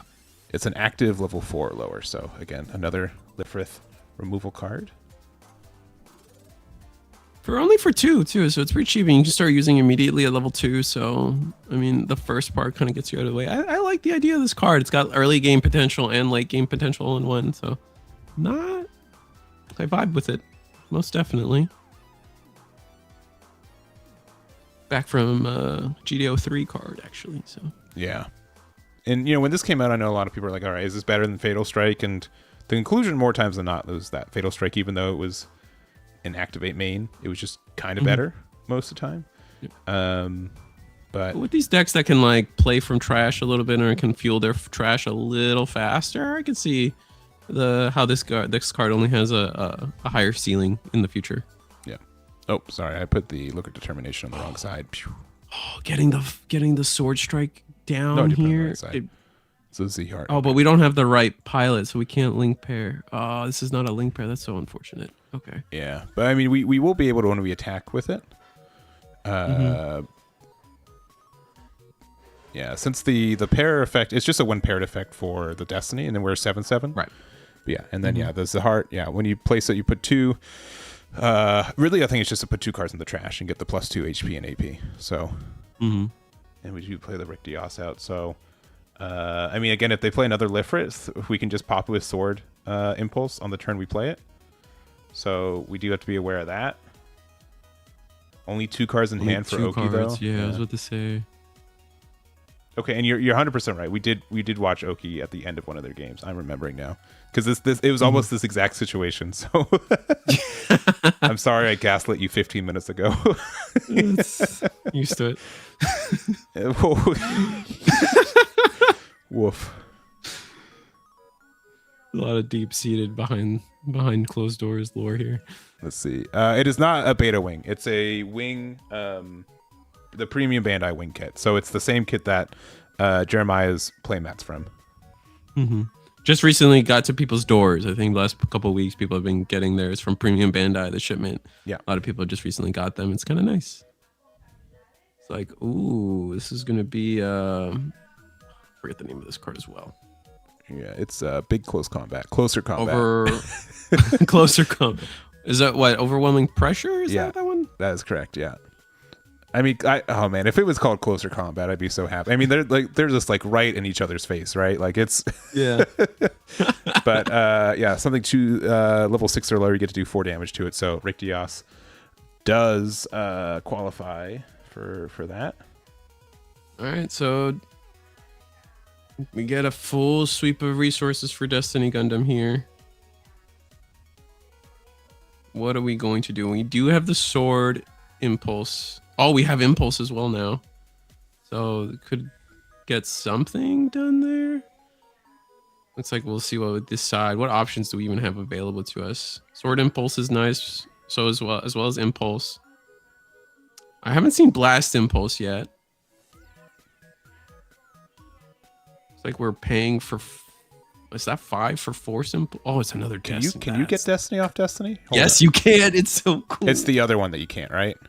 Yeah. Impulse can't grab, or force can't grab force impulse on the destroy effect. Yeah. Gotcha. That's right. That's the one I was thinking. Yeah, force impulse. Yeah.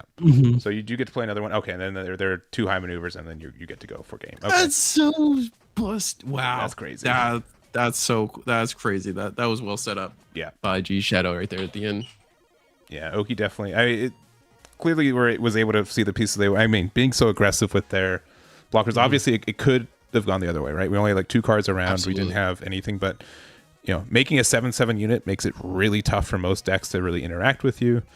And then being able to play another one and link it and play it with, again, double high maneuver is probably the best way to end any game. It's really tough to interact with. So there it is. Yeah, no, that was well constructed. I mean, we got like you said, we just had the better tempo in the early game. Yeah, for sure. With the graceful demeanor, I think single-handedly kind of won us that early game into everything else we were doing, and then from there, just never caught up as the Providence Gundam. The namesake never came down. Right? Yeah. Just never had time. Probably didn't draw it, but who knows? Yeah, that's why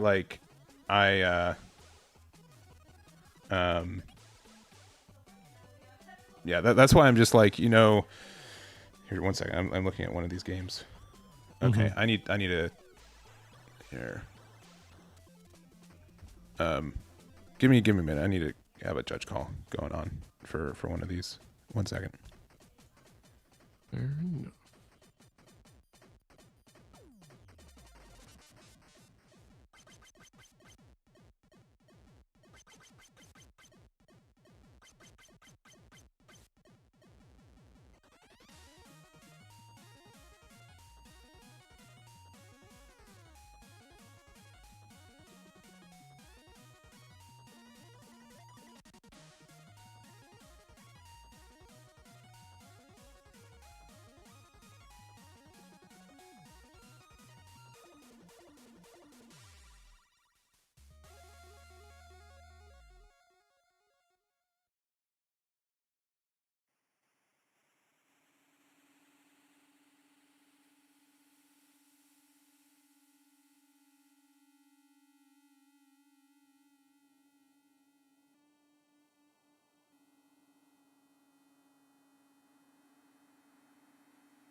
All right, we are back. We're back. We're going to be at table 1. Definitely a lot of Destiny today, right? We've been seeing a good amount. Yeah, they're doing well today. I think people are slowly figuring out the right ratios for things, and everyone's kind of settled on clearly white purple is the best route for there. But there's still a lot of like nuance and variance between everyone. Like, for example, we just watched G Shadow. We saw the Zohart come in as a way to fill up the trash, and something that I think the Minerva squad package kind of lacks. So filling in that gap, saw some really good and it's Ed being a 2-2 pilot comes up really well for a 5-5 unit that is Destiny. And then beyond that, yeah, now we're seeing another player use that same deck against, I believe, is another red-white. Yeah, I'm going to guess. I just put Neo Xiong on there. No, it's red-blue. Okay, all right. Ooh, your favorite. Yeah, and honestly, I haven't tried this deck much, at least in this construction. I've been playing some red-blue decks, but not Banshee Control. But, I mean, a lot of good blue cards that they keep printing. Is this is the destroy. This is Old Faithful, right? This is the Merida Cruz destroy Banshee. Yeah. We'll be able to restand by sending 12. Yeah. And we're gonna go ahead and see that come in. And assumedly, yeah, it's enough damage to crack this, which is nice. The restand's not optional though. Here, let me make sure.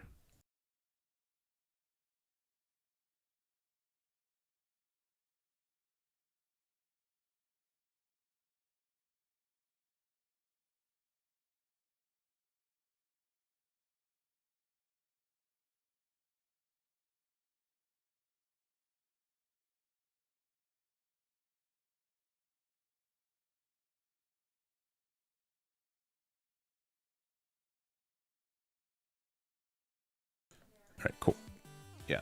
So restanding the Banshee again. There could be situations like this where you'd rather not do it, but it is a mandatory effect to do it if you have the 12 cards.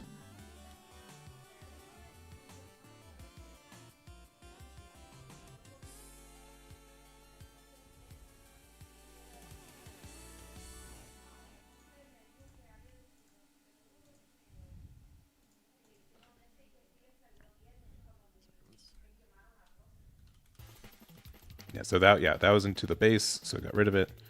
Going again. That'll cost the destroy effect. For the other impulse. And we're just gonna keep swinging at shield, evening up the shield situation. 5 cards in hand.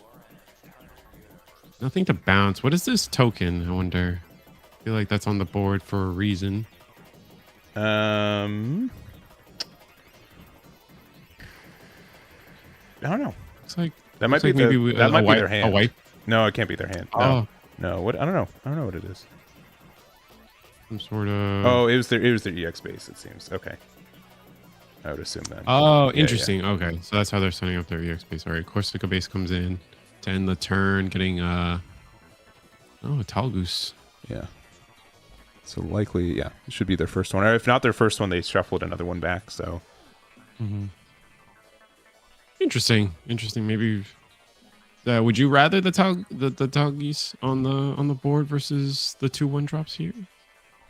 I think the 2/1 probably are better. Yeah, I agree.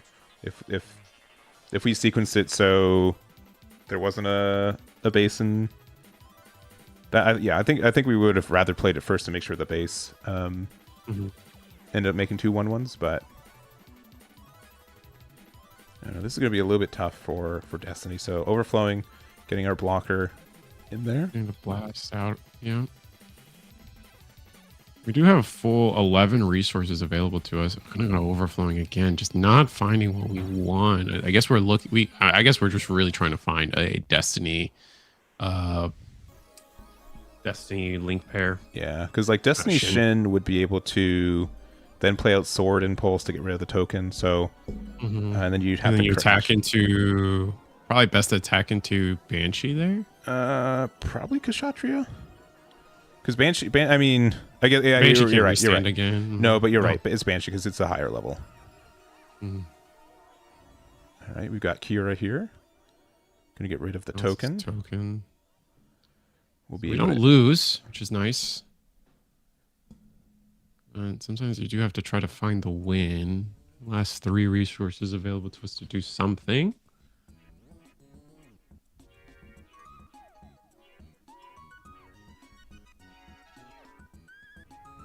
What will be that something? Yeah, I think probably just which the better one to get rid of. I think you're right. I think Banshee is actually probably better because it's higher level, so it can hit level 6s, and Kshatriyas can only hit level 5s and lowers. Mm-hmm. But I mean, we're not afraid of Banshee restanding again, likely, but it's fine. And another ale, and then passing there. 4 in hand.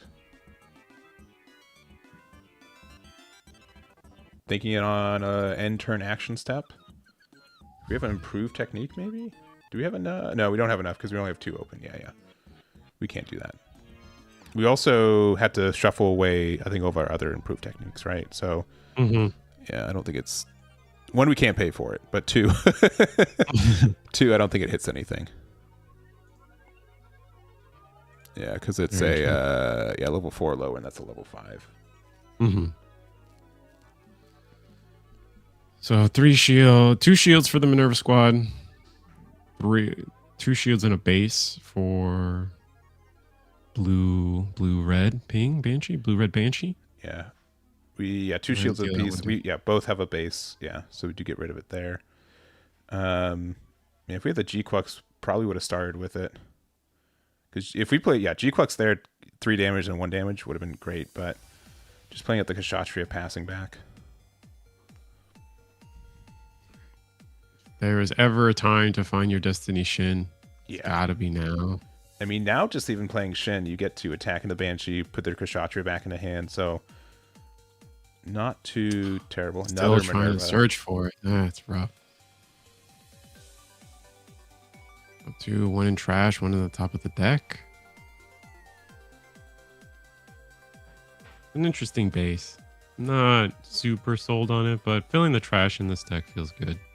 Another overflowing affection.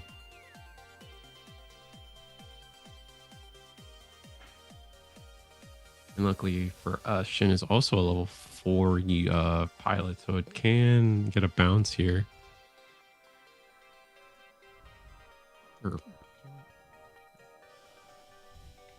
Oh, it can. It can bounce the Kshatriya.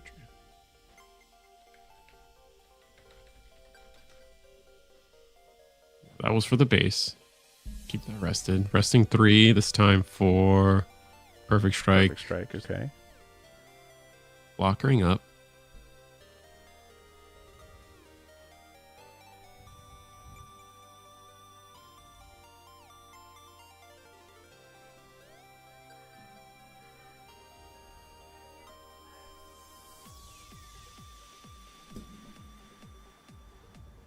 All right, think about paying another 4.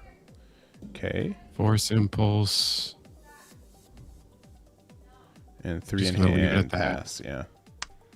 If we have a close combat in hand, this would be huge. Yeah, this could be really nice. So we can use it on the Ale Strike, and then we can ping 1 more damage on it. Mm-hmm. Removing it from the equation. Yeah.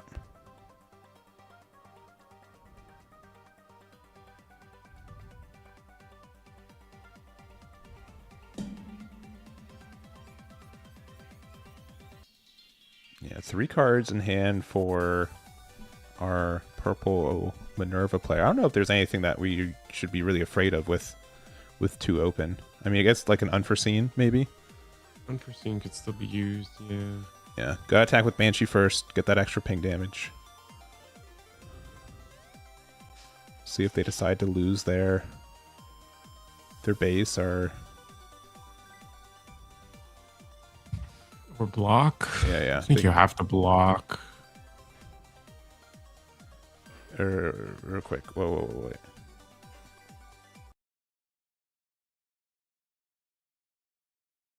Okay, yeah, I was just about to jump in. Yeah, it still has to decide, if they want to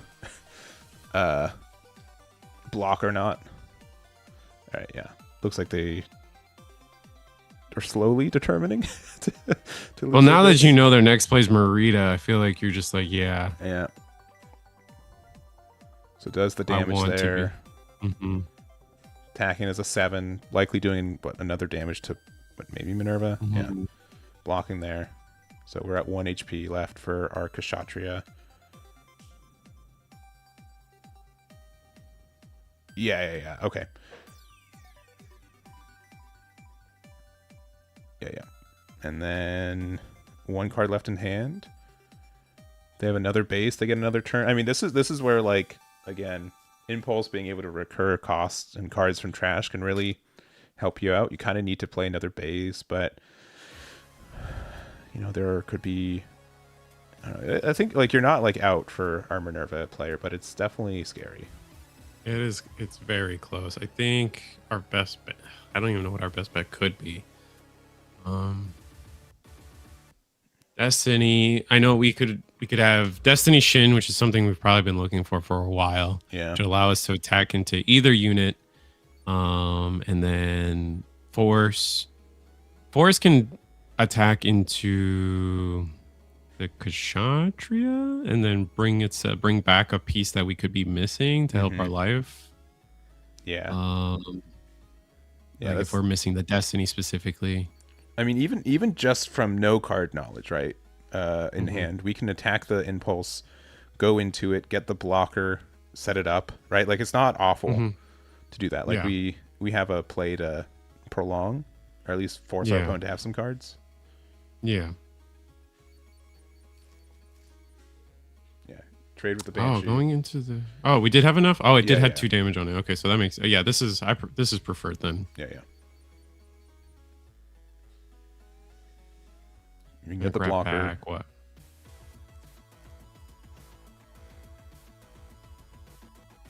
I think we inadvertently know that the other card in hand is an improved technique too. Yeah. But yeah, we get the blocker. You go ahead and play that said blocker. Oh no, just confirming that's what we grabbed from trash. Yeah.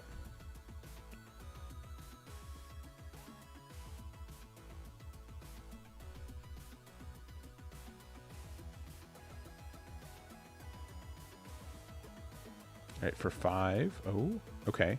We do have the Destiny. Oh, do we have the Shun version? Ooh, we do have this Shin. Nice. So I mean, I guess like that means like we don't need to like play out the. We didn't need to get the blocker back to hand because we could have played it from trash, but that's fine. Yeah. This routing, you can now. What are we thinking? You play. I mean, are we thinking about swinging into the Kshatriya? You know the card's an improved technique, right? Yeah. So you could, in theory, attack shield here, restand, and then on attack bring back. A sword strike, a sword impulse, and then play blocker for turn. Is there something? It looks like that's what. I forgot. There's a card that lets you. Yeah. So if we're playing that for 2, and then for 3, we're gonna play out the blocker. Okay. So we're being like a little greedy with it. But that's fine. This can get really greedy. Yeah, I was gonna say. But I do like this because if they attack with Kshatriya, you block, and then you attack with Destiny, you play the blocker again. So like you really are forcing them to have like an answer. Mm-hmm.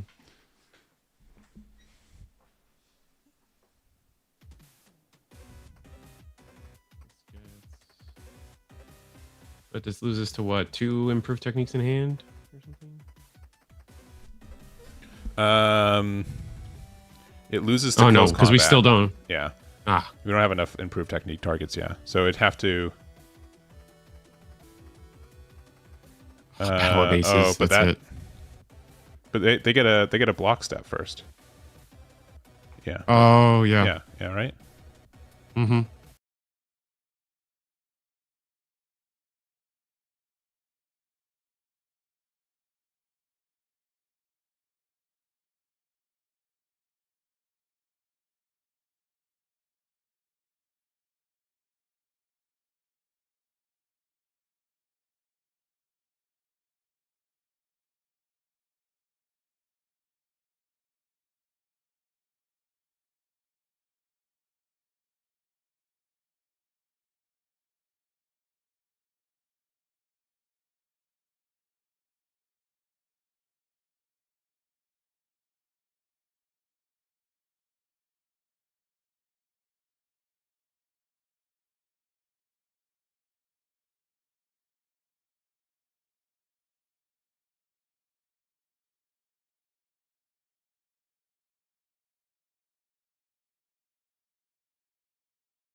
All right, cool. Yeah, so we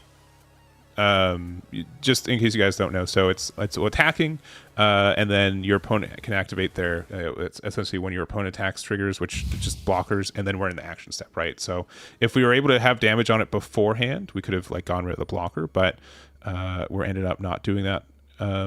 So they still use the improved technique during the action step to get rid of it. So they'd have to use the impulse here, but I think this is getting a little away from them. Gonna play the Destiny here. Use the effect. Did you just replay the blast, or what are we gonna do? Probably play up the blast, yeah. Oh, play Destiny again. Do we have Shin? Do we have another Shin? Yeah. Yeah, still gotta resolve the attack of Destiny, but we're gonna do improved technique too. Yeah, kind of getting punished here a little bit for. Yeah, it's just action. I mean, it's just like end of turn action step here, but. Mm-hmm. No, we still have to resolve the attack of Destiny. No, I believe we did. The game's over either way. I think we're skipping up since this was turn 2 for our Banshee player, and then they just go for game. So what a wild one! A lot back and forth. Yeah, like the fact that sometimes like momentum in this game just stops, like on a dime, right? Like you just they have 0 shields. I just need 1 more damage. Why can I not do it? Why is it so tough to do sometimes, right? It's just like your draws just like aren't there for you or something. Yeah. It gets so tough. Yep. So, all right. Which means we might watch our Destiny player again go into next round. Definitely was a 2 Destinies going into the next round. Yeah, because we should have, I think, 7 players left undefeated because I think we had 14 at the beginning of this. So we'll find out what those players are real quick. We'll go into round number 4. We do have 50, I think after everything, 53 players tonight. So there is a chance for 6 rounds. So either 5 or 6 rounds tonight. And we likely won't know until like this is the first round going to round 4 that we could hard confirm. With 7, if the down pair loses. There could be chances for it. Or if the down pair wins. So cool. Anyways, we're gonna take a break. We'll be back with round number 4, and we'll see you guys then. Be right back.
All right, hey, we're back.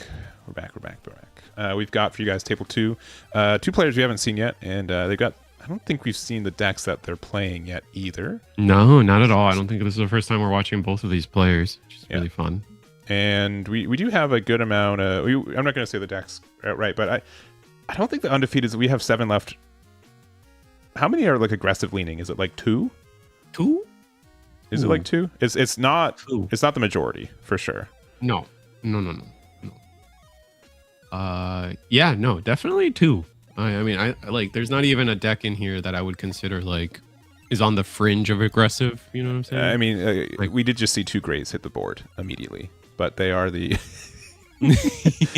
So maybe not 1,000%. I mean, they're white though. Oh, they're the white ones. Yeah, so they're different. They're different. Definitely means that this could be more of a like militia, maybe turn A aggro kind of style. So that's definitely what I see immediately, and we do see the Argama off the rip there. So maybe a bit of a slow start for Santiago here.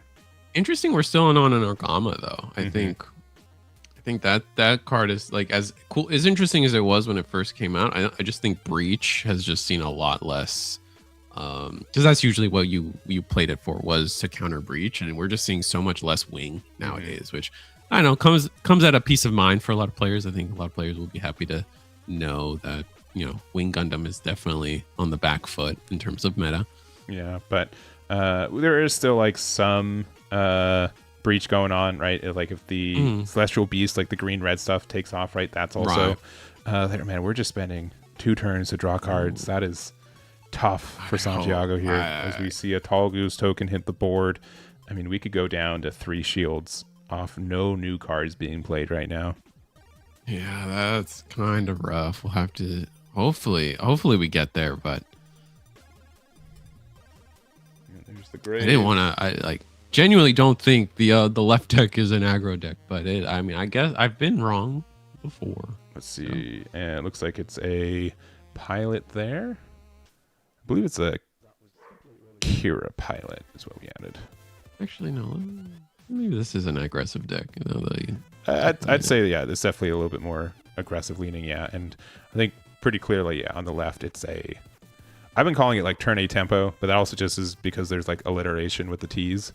You could definitely call this deck a rush deck, an aggro deck, but the reason I call it more tempo is because you just have so many of the bounce back cards that offers you, a lot more time than your opponent, right? It doesn't matter if you go down to 1 card if they never had a card stay on the board for a full turn cycle. So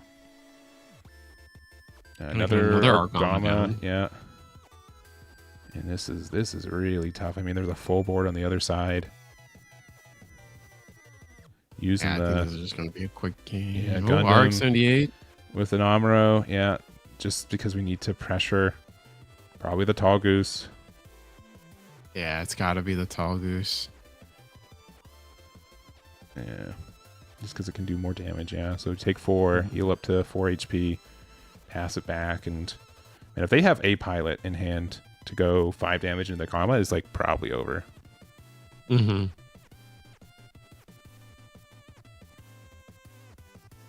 Graceful Rush. Graceful Rush is a fair for it too, because again, this deck usually runs 2 to 4 copies of the card, and everyone's like, oh yes, you can bounce the 1 blockers back, and like, or the 2/2s back, but like being able to bounce Lifrith back is really, really, really nice if you're trying to be aggressive. But overflowing, yeah, that's it. Great card. Even if it just says gain +2 AP, because this is gonna activate 5, go into their Argama.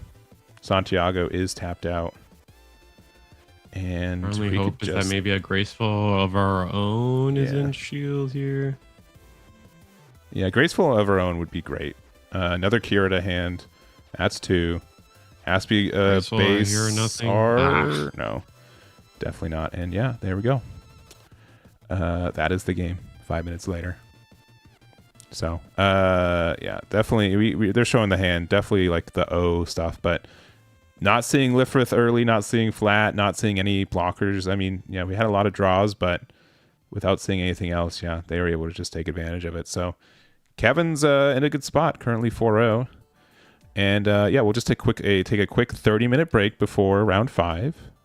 No, we'll find another game for you guys, but yeah, that is and showing off. Yeah, I was hoping to find my graceful demeanors as well. So, but that's like that's the risk you play with playing like a greedy blue-white deck as well. Like, I think the O is probably one of the greedier blue-white decks when it comes to late game value, because you have to play, the Masala stuff, like the Paptimus, right?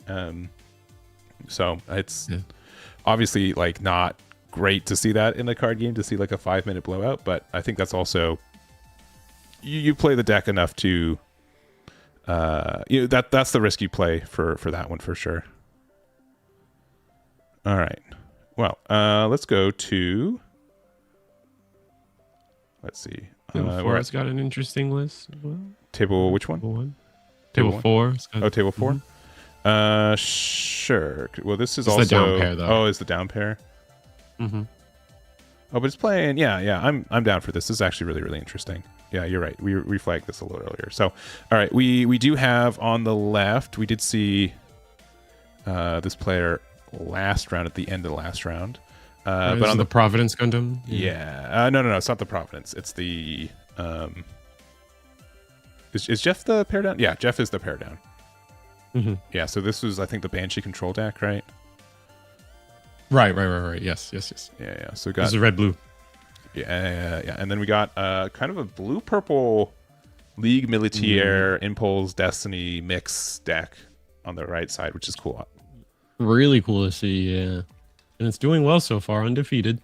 So yeah. And if Jeffrey on the left, he's currently 3-1. I'll put that there. So if Jeffrey wins, we might be down to 5 rounds, and then if Alfonso wins, guaranteed guaranteed 6 rounds tonight. Let's see, on the left. Here we say, yeah, this is like a Banshee deck for sure. And then, yeah, on the right we have... I'll still say that this is a Destiny deck, even though... I don't know. The League Militaire has just been like one of my favorite like little sub-archetypes. It just gets like so much value. Well positioned. Yeah. I really like, I think that's like, it is a perfect example of what all these like little sub archetypes in a set should be, right? Like every card kind of like is either is good on their own. A lot of those cards tend to be good on their own, but like better together kind of thing. Like you see with the easy can just activate itself. It's very easy for the V dash to like one extra card. The only time it gets kind of difficult is the V dash, or not the V dash, the Victory Gundam that needs 3 on board to get a draw. But a draw in this game is very powerful, so that's worth the investment. I think the biggest thing about the deck is like you can still get a lot of value even if you don't get any pilots. I think that ends up being very important, because like that's where like the history of this game I think is shown. I think that's where the Celestial Being deck struggles, right? Like it's very cool, but if you don't see the pilots, like it's pretty. So half the time it's really flexible on which pilots you can find, right? But you need to see pilots, right? That's the real big issue. Oh, we're gonna pair the Destiny Gundam with the League Militaire. Yeah, and probably just for the extra HP, right? And it's a when paired effect as well. There is also kind of a thing where like if you want to play another Destiny Gundam from trash, you need to be able to spend the resources. So you want to spend the resources early, but 6 HP is kind of tough to deal with for sure. Scout will be interesting too, because it is the pilot that allows all the tokens to get +1 AP, allowing them to trade. Depending on how the board looks in the future here. Yeah, not doing much for this board, obviously, but yeah, not a terrible card either. The fact that it's just like when it's linked with anything or paired with anything.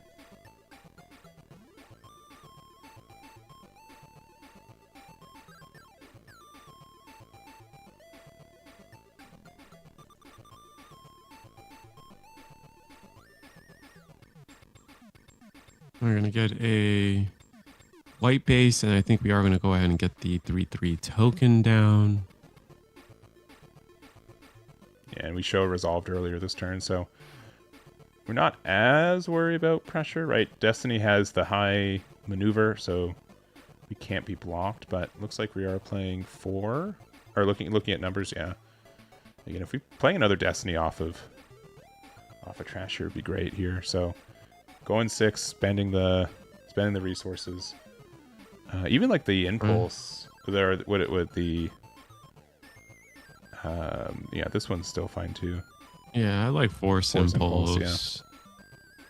I mean, there's always an argument for blast, but depending on what the rest of our hand's looking like, and then the recursion is always really valuable in the deck. Just my force impulse will always get me back a piece, get me back another destiny for a next turn or something. So I like it.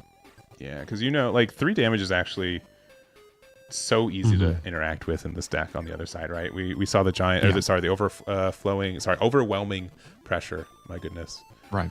Things are flowing, things are whelming. Hard to keep them straight, but yeah, the 3 HP off the blocker, yeah, it was an easy interact. So I think just having another card that can promote recursion is good. From here, as long as if we have another link pair, we're probably gonna win the game, but. No white base. What's left in our hand? We do have a grip. It just might not be the right cards, unfortunately. Yeah. And I don't think we have necessarily 12 cards in trash quite yet.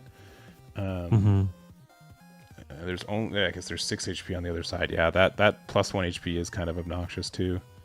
Oh, do we have enough for Jiang? I guess we do, huh? We must be at level... Yeah. I think we're at level 9. Yeah. We have to be. We'd have to be. And so they would have one open, right?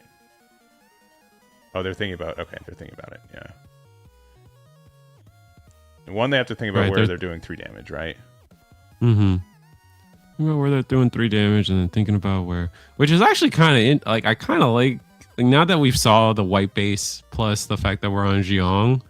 The fact that if we have the Neo Jiang paired or link paired, white base suddenly becomes pay 2 to make a unit deal 3 damage. Yeah, yeah. It's crazy. It's very nice.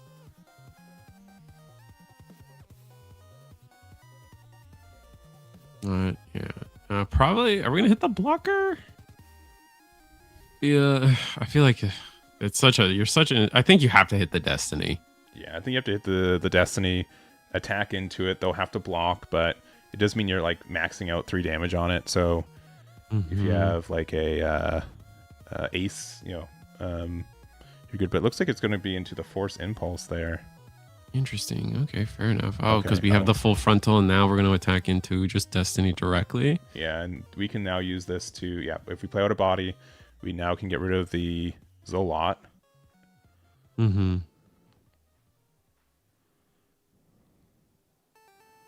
Oh, no. I'm going to choose the force impulse. Going to go ahead and grab the blast. Yeah. But now we don't have. Do we have high maneuver? No, that's the other char that does that. They can still block here. Which are they going for base? No, they wouldn't, would they? No, they wouldn't, would they? No. Yeah. and if it was into the EX base, I would not have blocked. So I'm gonna go ahead and assume they went into the Destiny Gundam and just go ahead and block with the yeah. And this just kind of feels bad now. I would have definitely been okay with the idea of attacking into, or at least throwing one of those pings at the Destiny Gundam would have made the ARC-78 token be able to clear the Destiny, and now.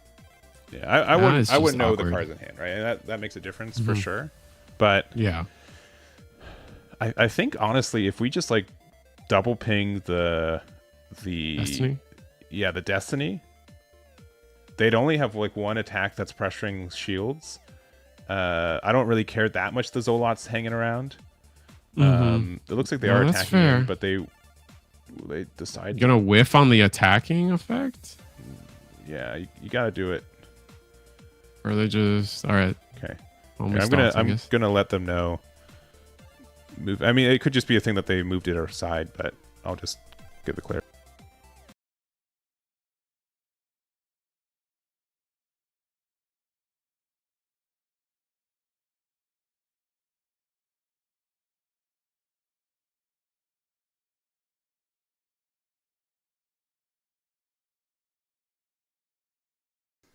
Yeah, and I mean it's understood too, because like the impulse is a destroy trigger, and so it's an attack. But yeah, I've done it too, where my opponent like instantly scoops up their card before I activate. Before you even get to use your effects. So I'm just letting them know, hey, please, moving forward, make sure you activate the effect before the battle goes forward. So we are playing token down. Yeah, with the pants. Yeah. Did you know that parts and pants are only like half a letter apart? Not even. It was like 2/3, like a third of a letter. R a little bit more. Yeah, there you go. You got pants. Yeah. I think when we were opening product for our singles, like the guy doing it was like, "Why are there just pants?" Yeah. Yeah. I mean, it's parts. It's helpful. Honestly, I'm missing some pants. I think I only have 4 tokens. I don't think I need the full 6, but I definitely need like 4. It'd be nice to have exactly. But looks like we do link pair the Victory Gundam and then just attack shield, try to get aggressive. We're gonna play Kshatriya on the red-blue side of things. Yeah, I mean, we just added Marita hand too, so that is strong. I'm surprised we attacked with Victory Gundam, but we just played the Impulse. That's right. Yeah, that's why. All right, pinging the parts, keeping us down, keeping the Victory Gundam from getting it to 3 units is going to be really important here. But I mean, we have so much shield, which just gives us a good amount of time here. If we attack with the Kshatriya, then we can just attack with our Force Impulse, grab our Destiny back. Oh, and we do have the Amuro, so that'll let us attack. Kind of trade really nicely, yeah. Yeah. That's the way we want to do this, all right. Token into Victory. No, I would do token into Force Impulse. Yeah, I don't think it super matters, but this is it's the fourth. I think the only target is that Destiny. Funny enough, yeah. I'll make sure that they paid for Marita. 1 second.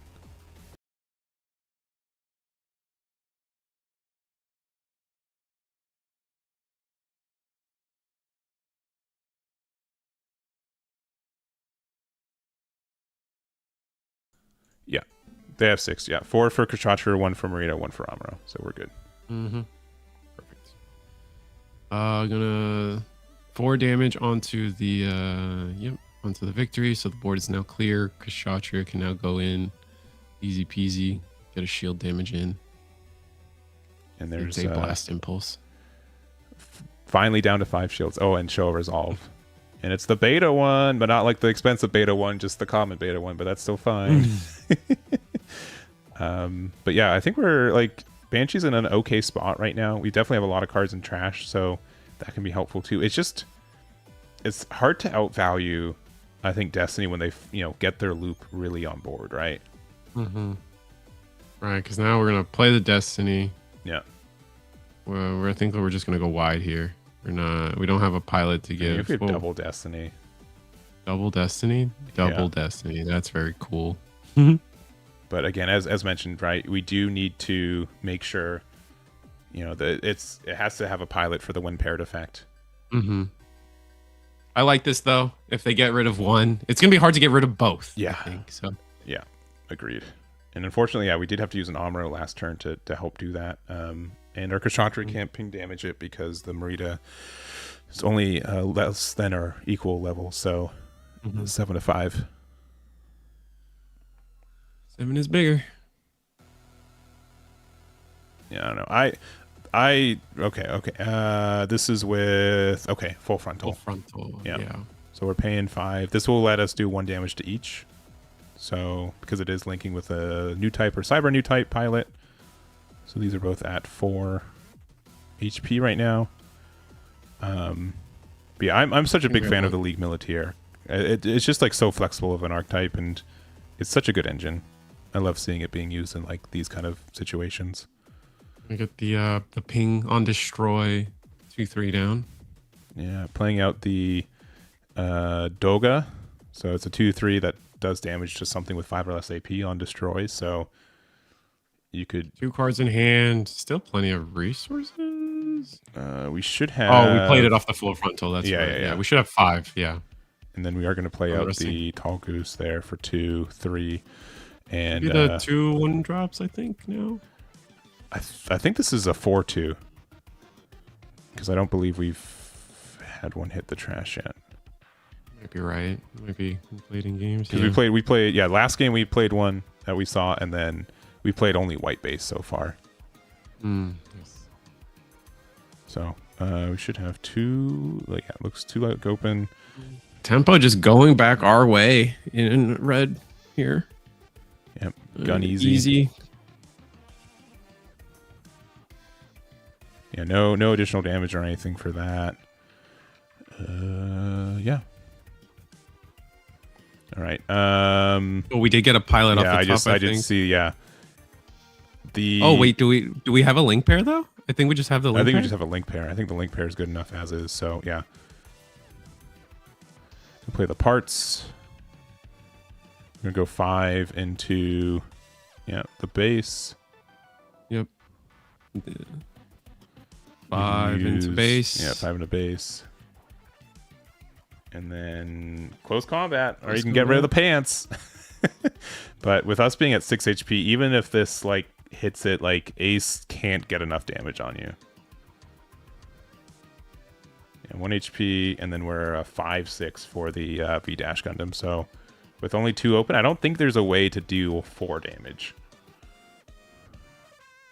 Yeah, I think you're just right on that one. Improved technique and overwhelming pressure are 3. Yeah, it would have to be a close combat. Oh yeah. They're 1 off, and unsure what they had for cards and trash, but yeah, really close. Yeah, they could have survived 1 more turn, but huge top deck of that pilot, man. Yeah, these pilots, they determine so much, especially with like the link. Like you're even fine with just the pilot, just with the destinies, just so you can get like a little bit more recursion, right? But with that, because you were going to be okay for a few turns, right? Like I think you fight for board maybe a little bit. Yeah, pressure could have done 4 damage, but not with only 2 resources up because it costs 3. Mm-hmm. Yeah, if they had 1 more open, they could have survived another turn. But yeah, still so scary. Yeah. Only the 2 resources. So okay, well, that's more or less the end of round 4. I mean, we've got an X1 table we can check out, I guess, real quick. Let me jump around a little bit. But with that, I think we guarantee 6 rounds, right? Jeffrey was the pair down, or not Jeffrey. Alfonso was the pair down. Yes. Our victory Minerva hybrid was still undefeated. Cool. Which maybe I'll want to do a full game of next round. That was very cool. Very cool list. So, but yeah, how much time do we have left? I've got 11 minutes left. Maybe we can find one more. Oh, sorry, someone's playing a sideways cam. How do they make it to round Never 4? fails. Never fails. Yeah. Let me just let our judge know.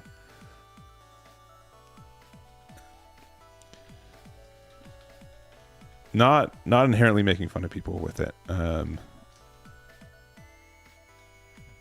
If you're in one of these events, do report it.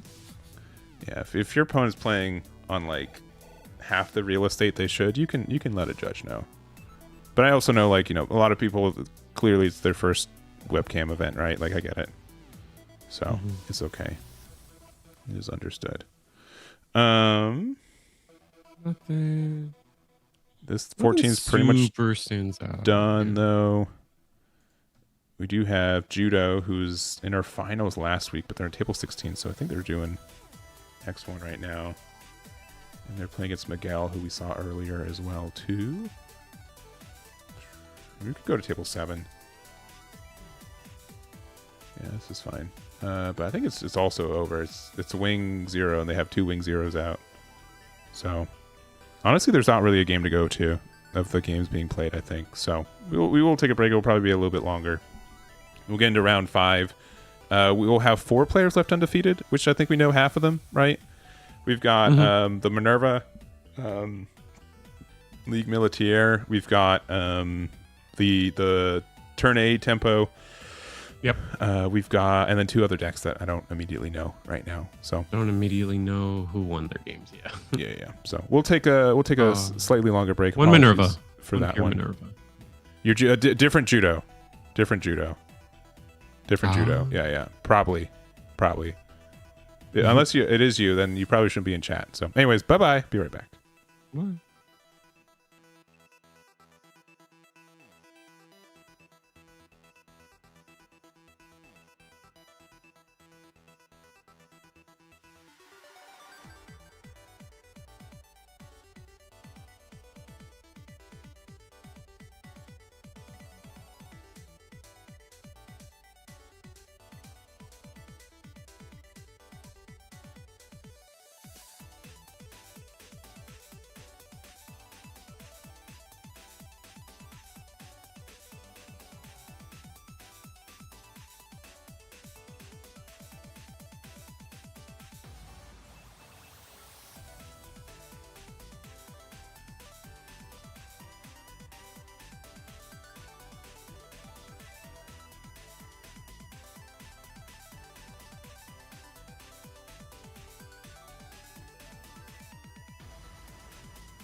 All right, hey, we're back. We're back. We've got one game still trudging along into OT, so we decided to hang out with you guys just for a little bit, not too long, not too long. Enough.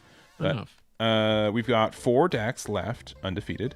None of them are blue purple aggro, so that's cool. That's good news. Yeah, I would say. Yeah, we do know that there's like a turn A aggro deck, tempo deck, aggro deck, whatever you want to say.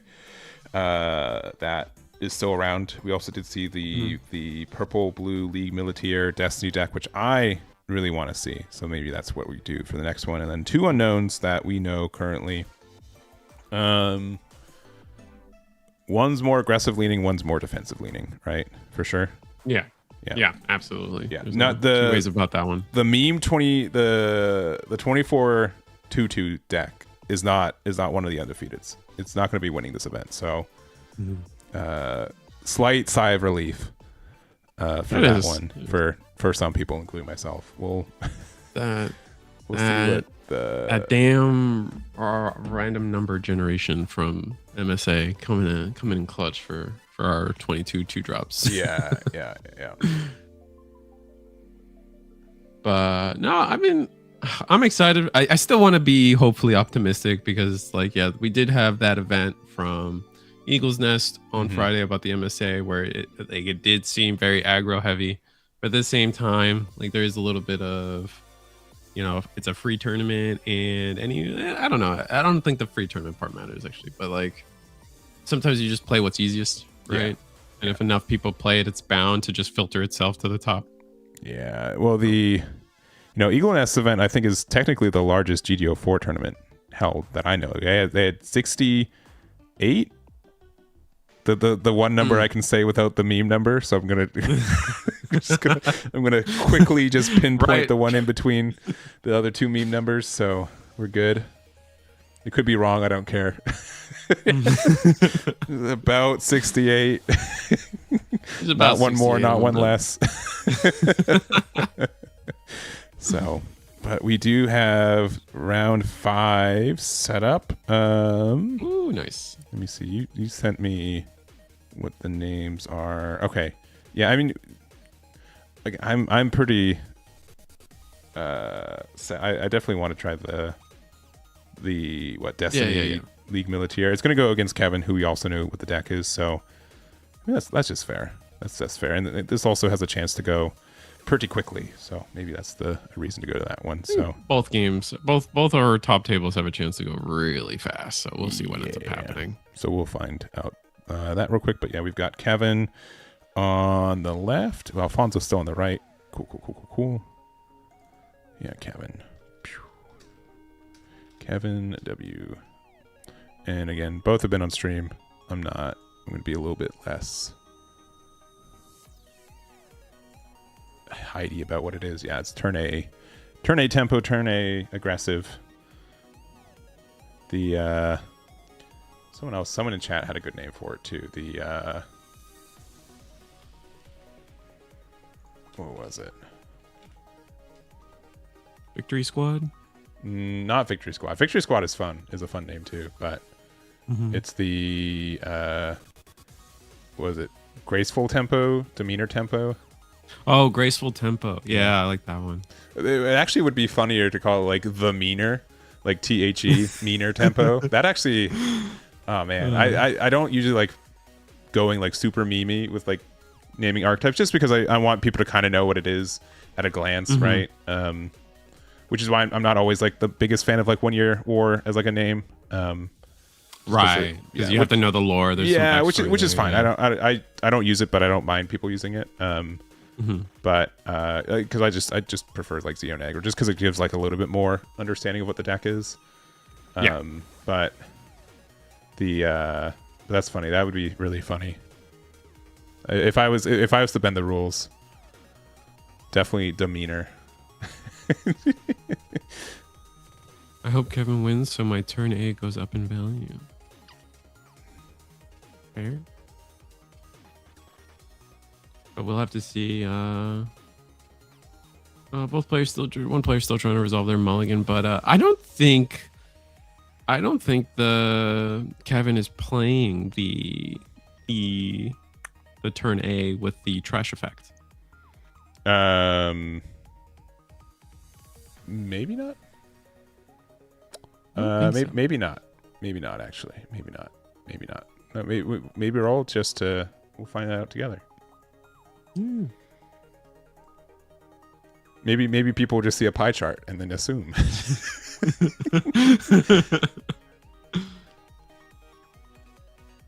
All right, they should be good to go. Right. Let me get the timer reset up. Yep. There you go. It looks like the Victory Squad deck will be on. Or Victory League would be the better name for it, right? Because it's League Militaire. Oh, true. Yeah. Oh, I was thinking the what Alfonso's playing, the Minerva Squad, Victory Gundam. Okay. That's fine. Yeah. Victory Destiny. I still like Destiny League. Destiny League is fun. Destiny League. All right. I know I'm the guy who likes naming things in a very particular way. So I promise I'm not trying to usurp your fun. No, you're good. As long as I can spell it. All right, so nothing out of the Victory Destiny Victory deck yet on level 3. That's kind of rough, seeing as we're going to see two drops so far, or 2/1 drops. Let's see, you call it Minerva Victory, okay. That's also fair. All these are fair. Minerva Victory kind of gives a little bit more, knowledge of the archetype too. Now, so many people just call it Victory though, because they like Victory Gundam. We're also playing the trait, right? Yeah. Well, most of the units are like Victory something trait. Yeah. Let's see. We're playing at the Zolot. It must have been the card we top decked, unfortunately. Yeah, and then into the.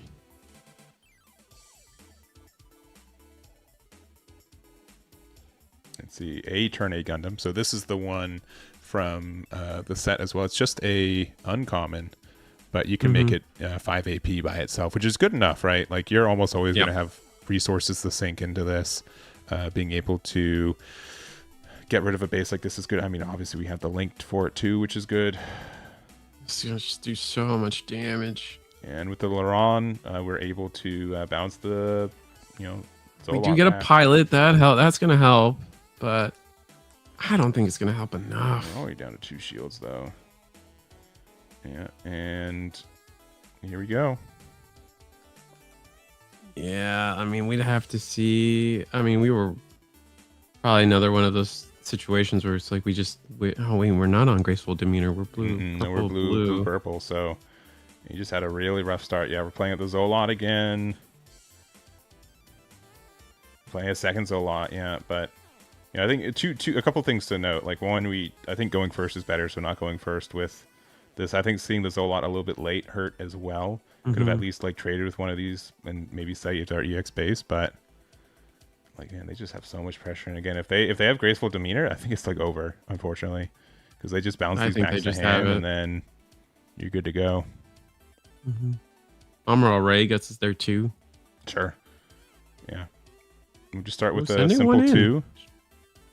I think you just block, right? Yeah. At this point, yeah, you block what you can. Oh, Graceful Demeanor in the action step. Yeah, because this is the action step. Yeah. So you get the bounces back. The only real downside of that card, but that's just going to get us the win too. Yeah. And we're just deciding to only bounce one. It's 1 to 2 cards, so we'll just let you get rid of the Zolot. Yeah, unless base is last life is probably it. And even if it base is last life, yeah, there it is. All right, Kevin takes it. Wow. Shaving a minute off last round. Well done. Yeah. There are people who did not show up this round who have not lost yet. Which is nothing against Alfonso. It's just how the deck works. It is a fast one. So all right, cool. There we go. All right, Kevin's real big chance going first today. Needs to do one more game. I'd say obviously the last 2 games are super quick. It was pretty clear that I think his opponents bricked both games, specifically the last one too. But yeah, the fact that this can exist in this game is still pretty rough. Pretty rough. Yeah, for sure. All right. Well, let's go to table 2 where yes, we've got more game going on. They have all their shields in a stack, so it looked like they only had 1, but they have 6, I believe. So we can go over there. Pew. This is gonna be once again G Shadows Minerva list versus 1 Year War. Yeah. And from here, a little better off. I think with actually being able to find our graceful demeanor is huge. And G Shadow is Oki, right? I believe. Yeah.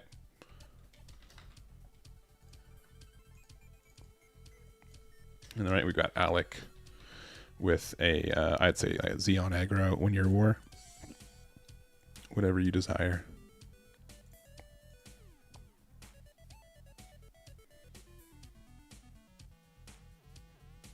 Yeah, we're level 5. We still have 4 shields.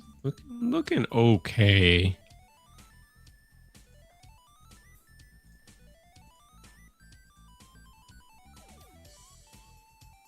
Yeah, I think so. I think the funniest thing, I don't know if this is like funny, but the funniest thing for me personally is that the reason that they were able to win was because they had the graceful demeanor, which as soon as that card was like revealed, people were like, "Oh, finally, yes, a way to stop aggro decks." And in practice, the aggro deck said, "Aggro deck's still kind of good, Like white still has vanillas that we could play." Yeah. I would instead bounce the blockers, and yeah, the bounce does not happen after damage. No, they just decided to only bounce 1 to get the trade, anyways. Mm-hmm. Yeah. So they bounced the one that wasn't blocking and then just traded into the blocker anyway. Yeah. It makes sense. I agree with that way. It's hard to see what is what with the hands, but do we have the armor already too? Oh, dude. Ugh. Yeah, I'm gonna ask Alec to keep his hand more on screen.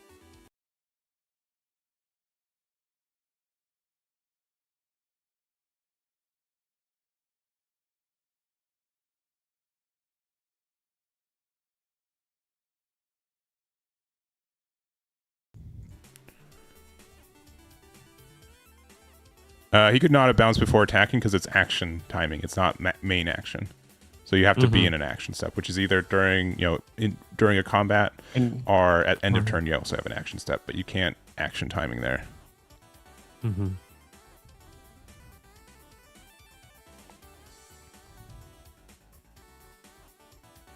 All right, we get the Shin to hand there. And Gundam Amuro still a viable combo. Yeah, it gets rid of the Ale Strike. So rough. And we're going to spend the EX resource to play the Zaku 2, just the vanilla. Mm-hmm. And there it is. But I think a relevant card in this situation is going to be this GN armor type. Let me see where we're at with that. Yeah. And again, we did find the use of the activate main of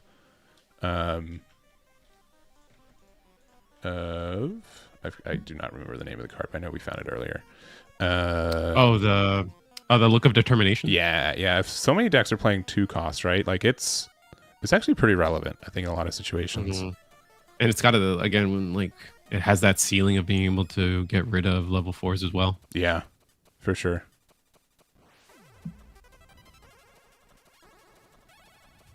All right, Sword Strike comes down. Not great. Yeah, if we played it off of our Sword Impulse, but yeah, if we played it off of our trash, we'd be a little bit happier. But it does link with Kira, so we do get rid of the Gundam, which is nice. That's really helpful. Yeah, because we can get we can get into our level 7 turns, maybe resting 3 here. Okay, Perfect. This is still fine though. Yeah. Okay, we're looking pretty good. Yeah, we're not too bad. We got 1 blocker. We have the GN type there. Mm-hmm. Which now we can start actually swinging. Oh no, not going for an attack here. I want to just pass. 5 cards in hand for 1 Year War, which is a lot of cards for this. I feel like this stage in the game. I feel like most of the time you see them dumping clip by now. Resting 2, it's going to be a Rick Dom. breach. I think we just block this. Yeah. Yeah. Get 2. Get cards off the board. Yeah. Block while we can. Double gun tank. 1 tank. 2 tank. Angsha. Yeah. Angsha. Yeah. Yeah. I mean, unfortunately, you know that they would never attack there unless they had something like this on the other side. But I think you're okay with that. Like, you just kind of had to, right? Yeah. Take the block. Right. Yeah. Let's see the look at determination against the the CB Cure. I could see that, but I honestly it looks like it's really good for these hyper aggro decks with the 2/2s. You could play another one right now to get rid of gun tank, which is fine. Only 2 cards in hand, so we're almost like we've almost outvalued our opponent here. It looks like we're paying 6, so probably Destiny with a Shin. Yeah. That will let us play the Sword Impulse, which I believe is in trash, and that will let us get rid of probably the Rick Dom. Yeah, I think Rick Dom's for the best there. Yeah. Suzaku. Yep. Yeah. Just going over why this combo works the way it does. Yep. Sword Impulse comes down, get rid of the Rick Dom. And hopefully we don't have a Link pair, because we might be able, like, after this turn, if we don't win this turn, I'm pretty sure Destiny stabilizes. Yeah. So we'll have to see. Give me 1 second.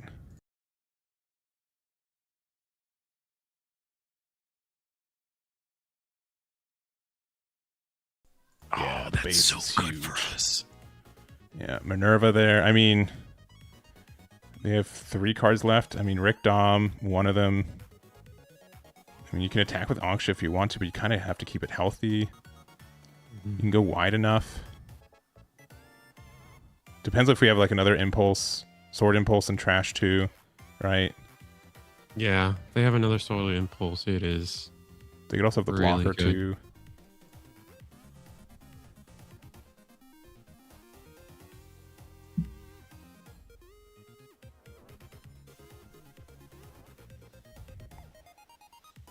All right, the Xiong, okay. But with no pilot. Yeah, passing turn there, 1 card in hand. Yeah. Yeah, obviously, if we had Char, we would have won. Yeah, so not that in hand.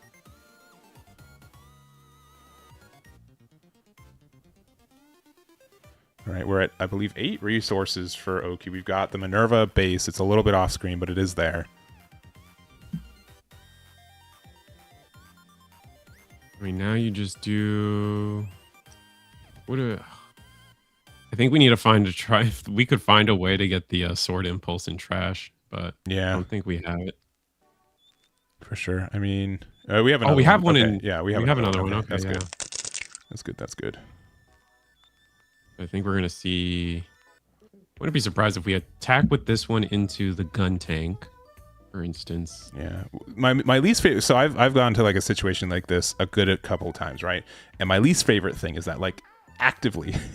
if there's a Char at their first couple shields, I just lose the game, right? Like that is like such a tough feeling a lot of the time, and you have to just really be like, please don't have Char. Please. And please don't let me give you Char, because, you know, if they've got nowhere else to attack into, they gotta do it. Ooh, I think it was another Destiny. Yeah. Yeah. So I like this overflowing affection, so we can restand a resource even if we don't want to play something. That's not bad. Yeah, I think we still want to play out the Sword Impulse though, right? Mm-hmm. I mean, we have one in trash, so it's definitely gonna happen. And you can use it to get what really rid of Rick Dios. Yeah, just can't afford the breach to matter, I believe. Yeah. It looks like, yeah, exactly that. Oh, attacking into shield, but it's a gun tank, so we're okay.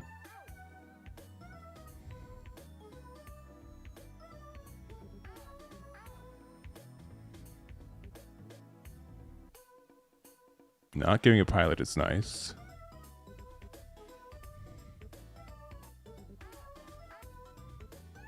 Oh, look at determination. Oh, nice. Nice.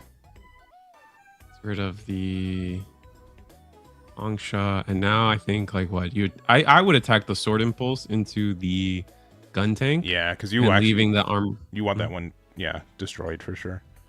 Yeah. That's how I'm looking at this. And then if we could back this up with some blockers. Oh, that's 2. What's coming down? Another sword impulse. Lifrith. Nice. Yeah, that's good. And then 1 for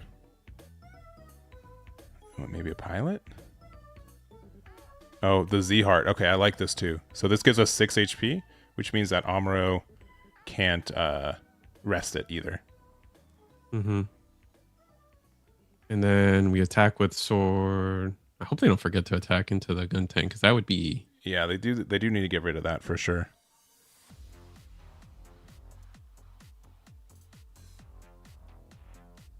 The Zhang doesn't have blocker. No, it doesn't. All right, another. All right, second Lifrith.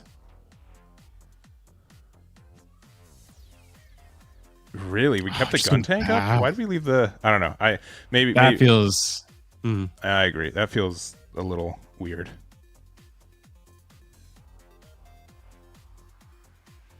So you're looking at 1 Year War having 2 cards in hand now after the draw.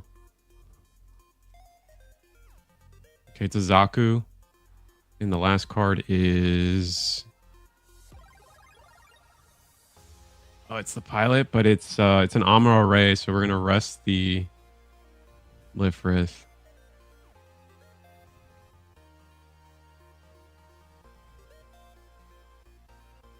Get the wires. But these can't attack. And you have to block. Give me 1 sec.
Yeah. Cool.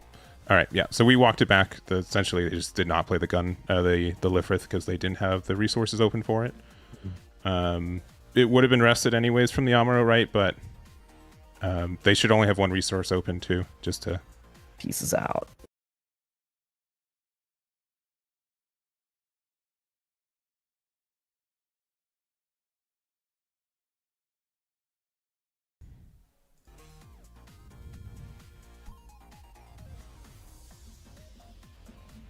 Lifrith should be on here, yeah. Yeah, okay. So we blocked with that. We got rid of the Lifrith. We're doing 3 damage to their Minerva squad. Played this turn? What was? Zaku? Zaku was played last. Was it played this turn? I think it was played this turn. Hey, sorry. I didn't sequence it like that.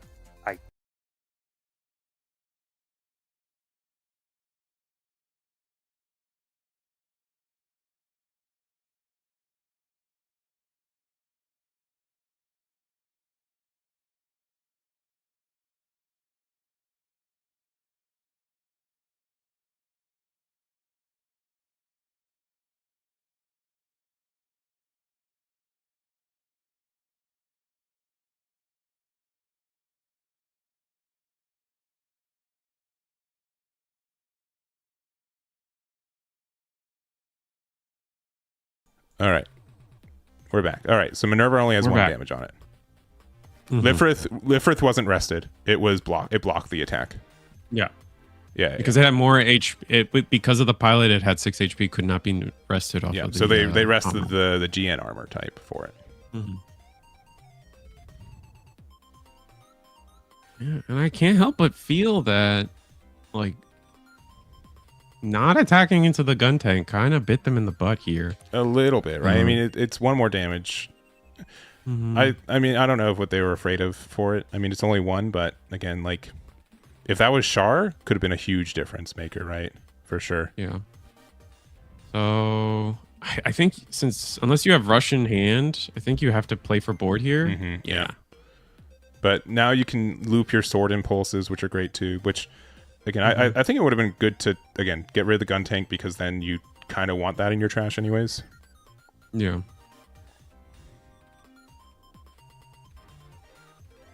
Okay, take the damage there. These other tokens can't be linked with pilots, which is good. Though, again, a 5 HP base versus a 4 HP base is a big difference. Yep. Yeah. We're going to use the effect, though. Pay 2. Get back the... is this going to be a pilot? Yeah.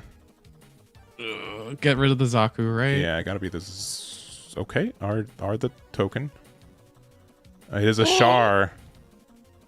That can win you the game, especially with keeping the Zaku token around. Because the Zaku token can pair with it.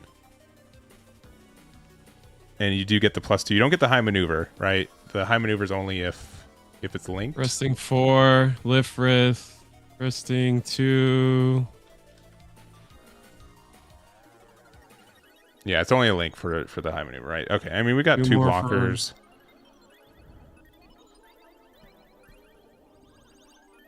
We do have 6 units on board. Have to be careful. Yeah, you're still probably okay. But yeah, double Lifrith's nice.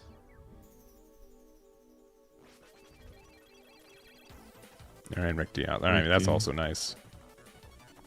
Okay. Yeah, I think we're okay. And are we replaying the base just to have a healthier one? I believe so. Oh, it's the industrial industry site 7 or something. Industrial 7. Yeah. Activate main once turn. You exile a trash to give it something -1. So not relevant here, but just refreshes the HP pool of the base. So not awful.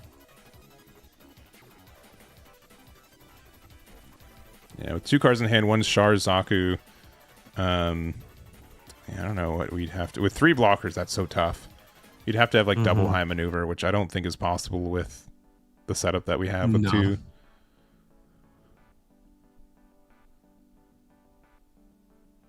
Yeah, if they had, like, 1 blocker, we could, top deck a Char Zaku high maneuver, and then these next 2 attacks could go for it. Yeah. Oh, we have Amuro. Okay. Really good top deck. But again, anyway, if we got rid of the token, this wouldn't just be a dead hand. Yeah, just be a dead hand because those just can't link with tokens. You just block, right? No, well, do you need the bodies for game next turn? I mean, you know what the card is, right? Yeah, it's a Char, so you just let it through since it's not breaking the base. Yeah, that's what we do.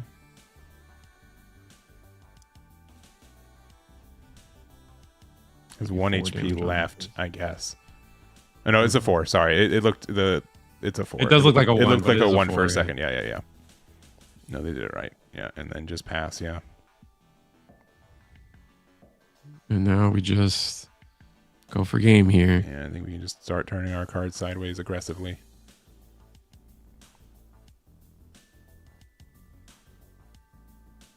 All right, going 3. Goes in.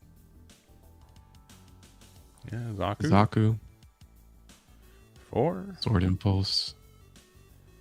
A white base. All right. White base is nice. Swing.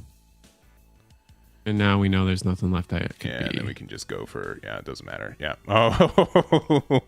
Did we get another Char? Yeah, we had a Zaku. Yeah, see, that's, you got to be so careful. Like, you feel like you've survived, you can just kind of start pinging their shield, and then they get game from shield. It's so tough.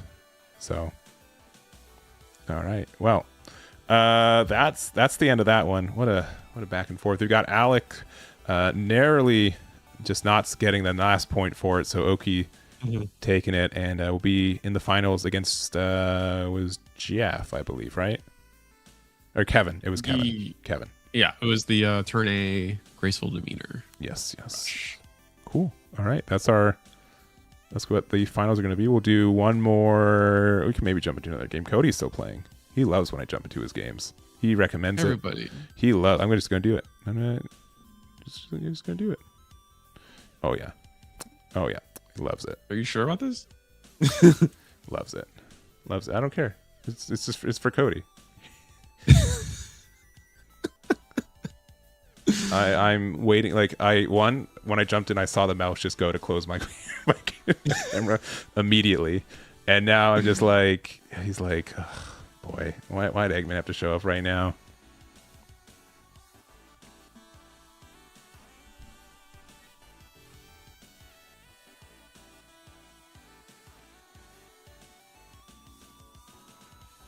Homie has a plastic armband collection. That's cool. That is nice. Likely drinks alcohol. With that Stein over there. Rice tea.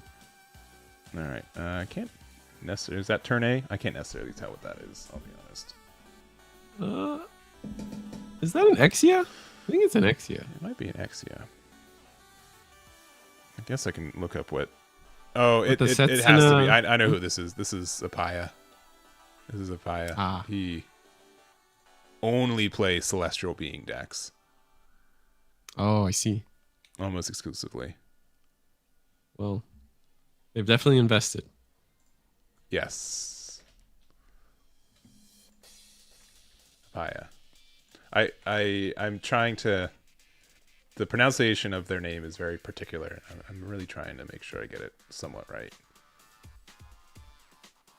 Yeah, my guess is...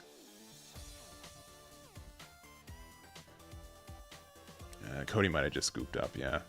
Saying that I don't think there's a way for... Yeah, to stabilize there, it seems.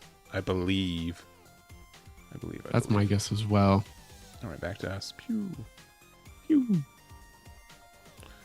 Finals are going to be Destiny versus Turn A. That's the finals. Ooh.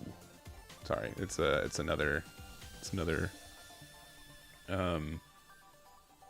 league deck. This will probably be the last game we jump into today, for this round. So we have it looks like a unicorn deck. Both these players, I think, are X1 right now. I don't think these names are also correct. Yeah, so the Ligue Militaire deck versus Blue-White Banshee. Yeah. Not Banshee. This is yeah. It could have Banshee as part of it, but definitely like the Unicorn Destroy mode. Benager, yeah. Yeah, and we've got 3 active units, but none of them can attack players, so we're just staring them down currently. It is round 5. I'm sorry. Yeah. We're super behind. Next round. Yeah. Luckily, didn't do the double. Yeah. Next round's going to be the finals, round 6.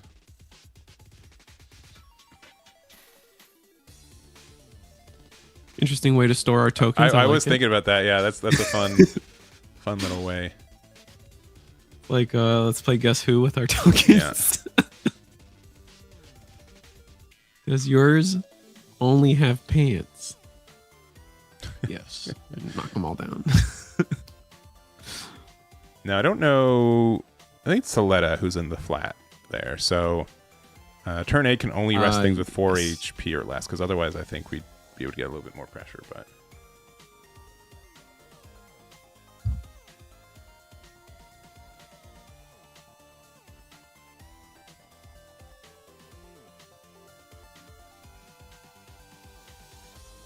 No, I commend the creative. Honestly, webcam setups are more of an art than a science. And especially, I mean, like with it being like Gundam's not Bandai supports webcam games, but not specifically for Gundam at the current moment. So, you know, I understand like why, you know, we definitely had a lot of new players today use it the first time, but I like it as a format. It does get like, especially like if you're trying to play this game for like one of the regionals coming up, you do need to make sure that, you know, you're tactically being able to move your cards around, know what the numbers are, and honestly, if you can play on webcam, right, it makes like in person seem, you know, a little bit easy. You know, you don't have to worry as much about it. You don't have to watch the board as much and stuff. Yeah. Like, once you've trained you can enough read on cards. webcam. Yeah, it's nice. Yeah. So, all right, destroy mode's going to attack. It's going to rest one of the Zealots, and I'm going to guess you block with the other one. So 3 damage there. Currently at 3 HP. One of the original 2-2 pilots. Oh, yeah. Resting 2. Ooh, Striker pack. An oldie buddy goodie at this point. Yeah. Again, turn A will still be able to rest it as long as you have a League Militia type. I mean, unless you put like a blocker underneath, like a pilot underneath it, right? So you can boost its HP, but now going for the 4-2. All right. Paying 2 for Michaelis. Doing the Industrial 7, as we've seen previously, and passing back. Having 4 open. Now these can also, you know, be the demeanor. Can be played on the action step next turn too. What would it bounce? It would bounce the Zealots. I think that's it. Yeah. Let's see. 2, we're going to play out the Justice. We're going to use it to rest it with the turn A to rest. Yep, the Sword Strike there. We're going to link Amuro. Not that I think we need it. I guess we did need to, so we could, you know, get the AP. Gain the AP, yeah. We're going to go 5 AP. And now Victory Dash can go in for 5 damage. I think that's just game unless we have the Demeanors. Yeah, only 1 card in hand. Yeah, it's the Demeanor. Yeah, not going to get what we need there, and that's going to be it. Now we have our own Demeanor, and really that's it for the shields there, but there was a pilot, I think, but yeah. We've got our League Militaire deck, currently X1, so I think if they win the next one, they're in that top 8 contention. So nice. There it is. So, all right, cool. That's about it for this round. We've got one more round left. We're going to be following Kevin once again. The last 2 games were 5 minutes apiece, so we'll see if we can force a 6th minute. And we'll go from there. It was not Kevin on right. No. At least it could be a Kevin, but not the Kevin that we had previously. So yeah, I mispronounced it again. It's Apaya, right? Apaya.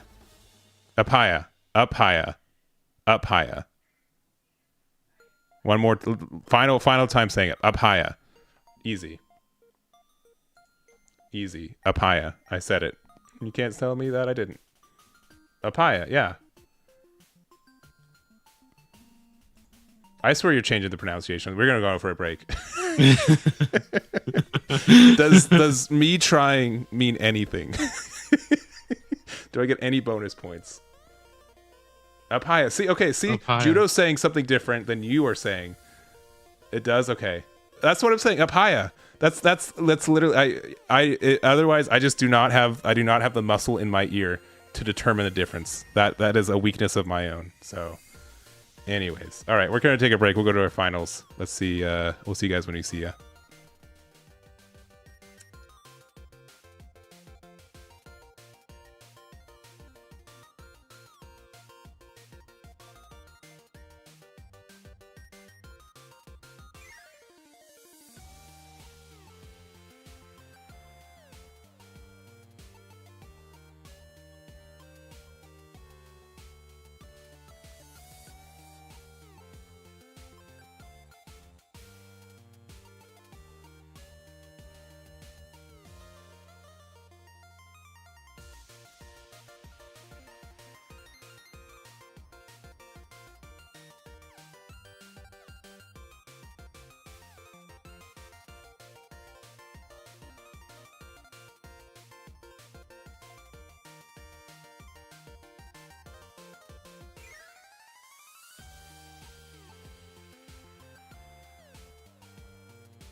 All right. We're back. We've got our 6th and final round, despite most of last round saying 5. This is round 6. Ooh, big 11. 11's a good number. At most, that's 10. So there we go. All right. So we got Kevin on the right playing the turn A tempo. Ooh, the choosing to go aggro. first on the demeanor deck. Yeah. I want to call it the demeanor deck so bad. Again, I will emphasis call it that on for you. demeanor. Demeanor. And then we got Oki on the left with the Justice. Sorry, the Destiny deck. Yeah, this is pure Destiny. It's not the hybrid one now. Yeah.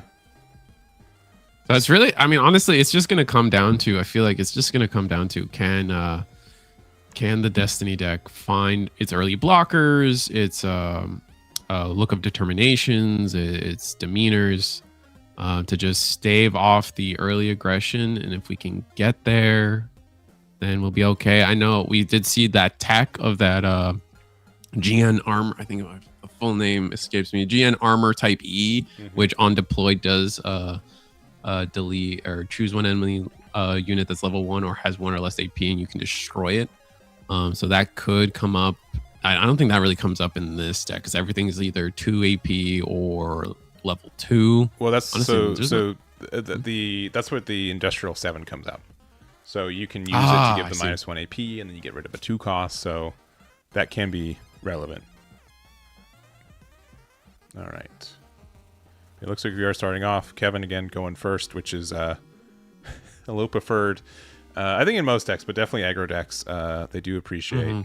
Again, if you got double 2/2s on turn 2, very nice.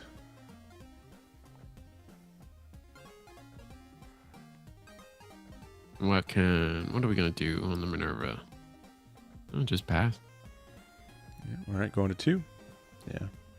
I mean, unless you wanted to pop a resource for a Zawart. It's there.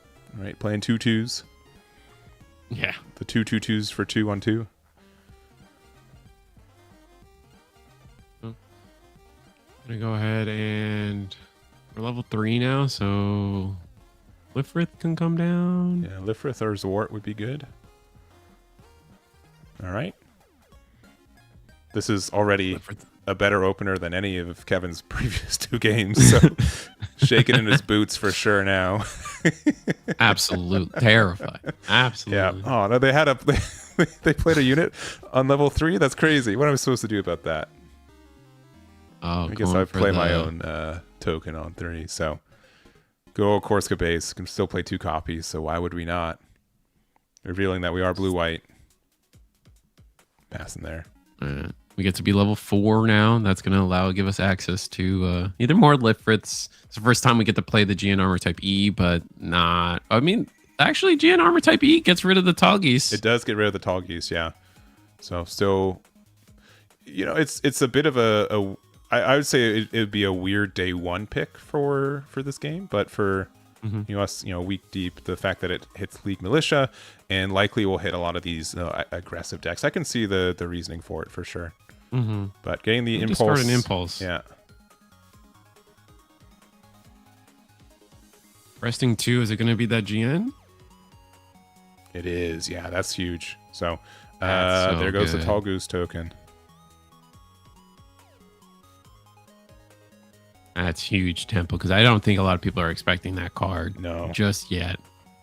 Yeah, super good. Not at least not against Militia or Yeah. excuse me, Minerva. It's definitely a read for the meta, but I think so far from what we've seen, it does hit a lot of decks. And worst case, it's a 3/3, and you can kind of up hit into it too. I'm not sure if they're playing like an unforeseen incident, but if they are, that can also it's not efficient, but when you're playing cards from your trash, you're allowed to be a little inefficient. But there goes the gun easy, so we do get the rest on the Lifrith there, and we will be able I guess we're gonna just attack base. Yeah, 2 damage, 2 damage. There's 4. Yeah, there it goes. This feels. I think we're pretty comfy though. Yeah, this is probably one of the Kapul. slower Does starts. Kapul pay for? Was I guess Kapul? yeah, Yeah, it's just 2. Yeah.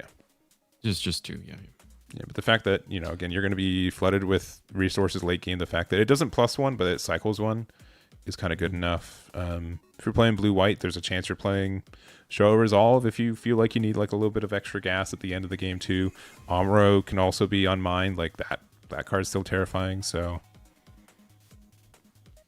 So I imagine the GN armor type into gun easy. Yeah. That's a pretty easy trade there. Yeah, because it has 3 HP, so more important there. Also, I don't know if I said this out loud or just in my head. This is best of one. This is just Swiss. We're not doing Top Cut today. And at all for this tournament, but especially not today. All right, Lefrith into one of the 2/2s. Now it's going to be awkward trying to... Is this the... Kapul exactly? You on attack, pay one, and then you can... You get to cycle one. Draw one. I don't remember if you discard or draw first, but you do get to cycle one. I think you draw first. All right. And passing there. Again, another blocker. Rick Diaz hits the board. Rick Diaz, yeah.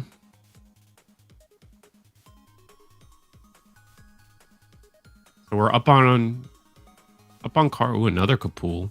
Okay. That's gonna be most of our turn if we choose to use use one of these resources on the attack. Oh, we got the pilot too. Yeah, that's nice. So perfect for getting rid of that Dios there. Gonna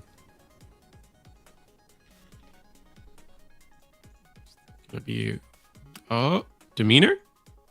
Oh yeah.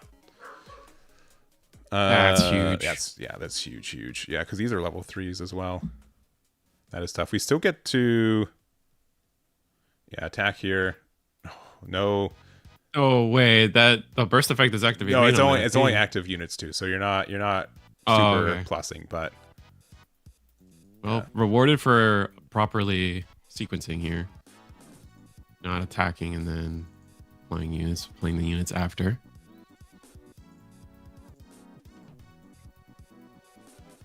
So we're now level 6.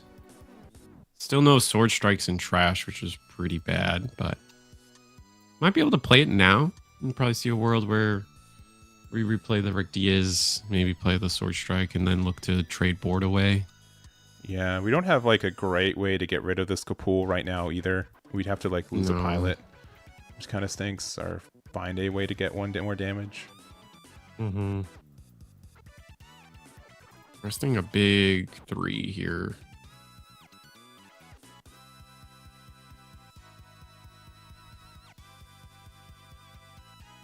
All right. Yeah. Oh, okay. And we could. Oh, I like this. This isn't. Oh, we're definitely hitting as a meaty 7-2. Yeah, and we get to restand the resource, right? Yeah. Okay. They must. Is that optional? Yeah, because it's a Minerva Squad unit. Set it as active. Yeah, I'll just. It's not optional, but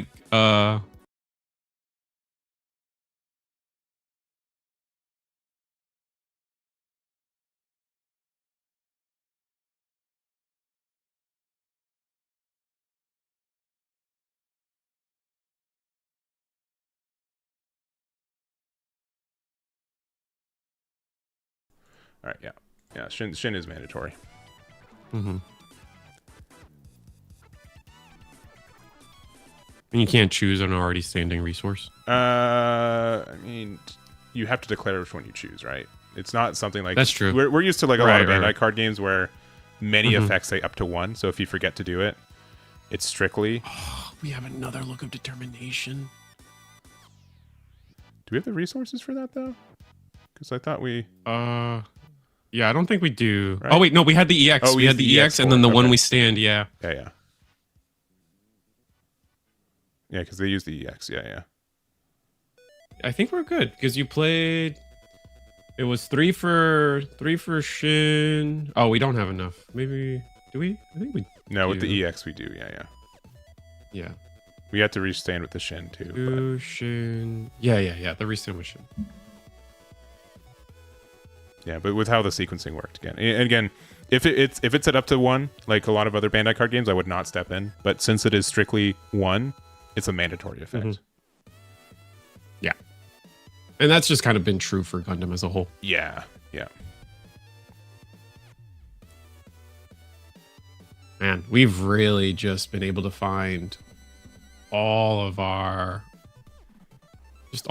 anti-tech here. Yeah. All right. Well, we're you still find the armor array though. That's nice. We're still finding some aggro. Resting. What, Rick Diaz? Yeah, I don't know who we're more. Yeah, I guess the Diaz. And 2-2 into 3-2, or we're just going aggro. It's a 3-2 because of Gundam, but yeah, we're just I like that. That's a good trade. And then swing shield. Diaz is so tempting because you can heal the damage. Oh, and Minerva for a base as well. Brutal. You don't get the look 2 because it's on your turn. Yeah, it's only your turn. Yeah, and then for 2, playing the Kapool, which we might have bounced back earlier. Yeah, I think that's the one we bounced back. Oh, back to level 6, unfortunately. So no, we're not going to see, definitely no Destiny. Yeah, the Gundam's like a little bit awkward if we want to interact with it. We'd need another pilot.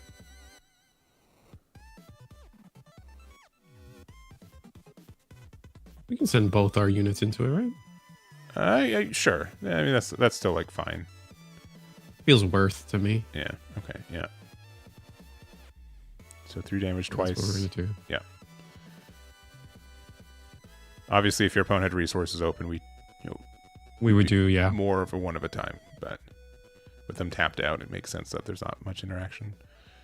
Counting cards and trash. If they have 10 in there, look of determination. I mean, we just add 3 more because that would be able to get rid of the Kapool if we did. Resting 4. Bale strike.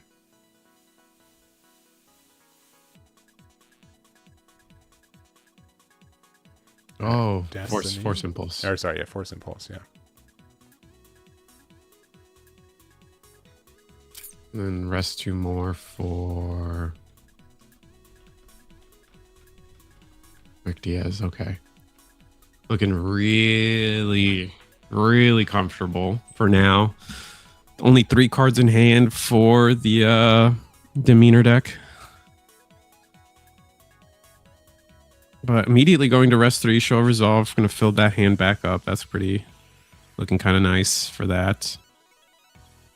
But despite what the dice say on the blue-white side of things, it is 5 shield and 1 base. So make sure don't be deceived by the dice.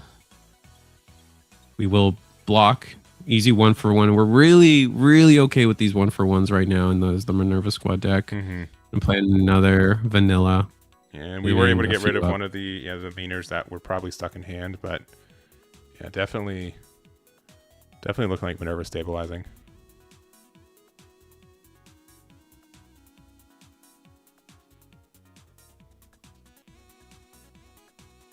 Can I go attacking now? I was going to question this attack earlier. Like, are we holding them back from using another Corsica base to get the...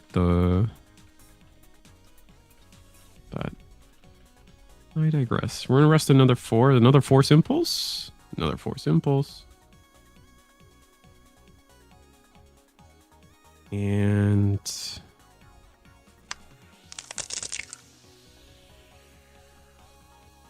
going to be able to start chipping away at these. Resting, looks like we want to start resting 2 for potentially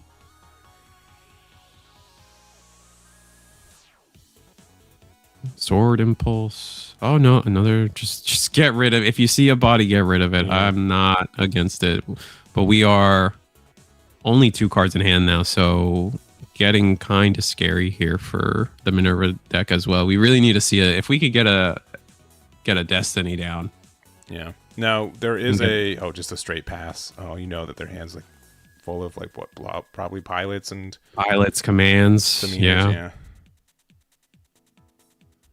Yeah, I think we saw the level 3 impulse at the beginning of I think it was discarded early.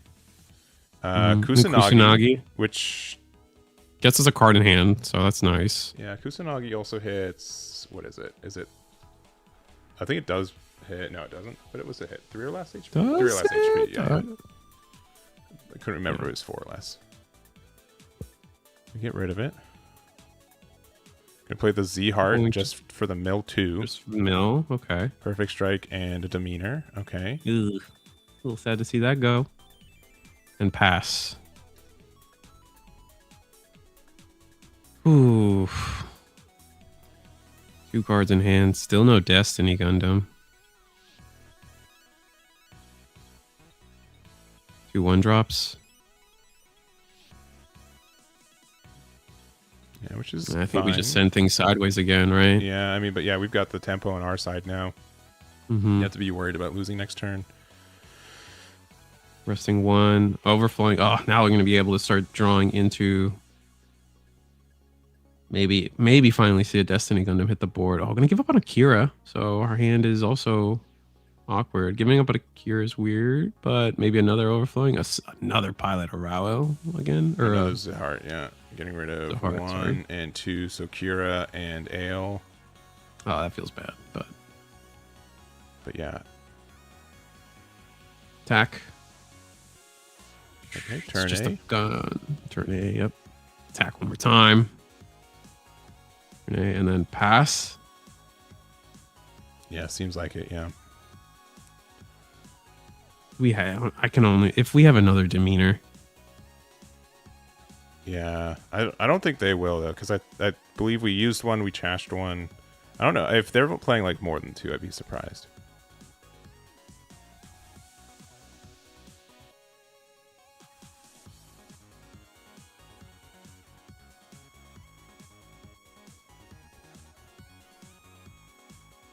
All right, we're playing the easy, yeah.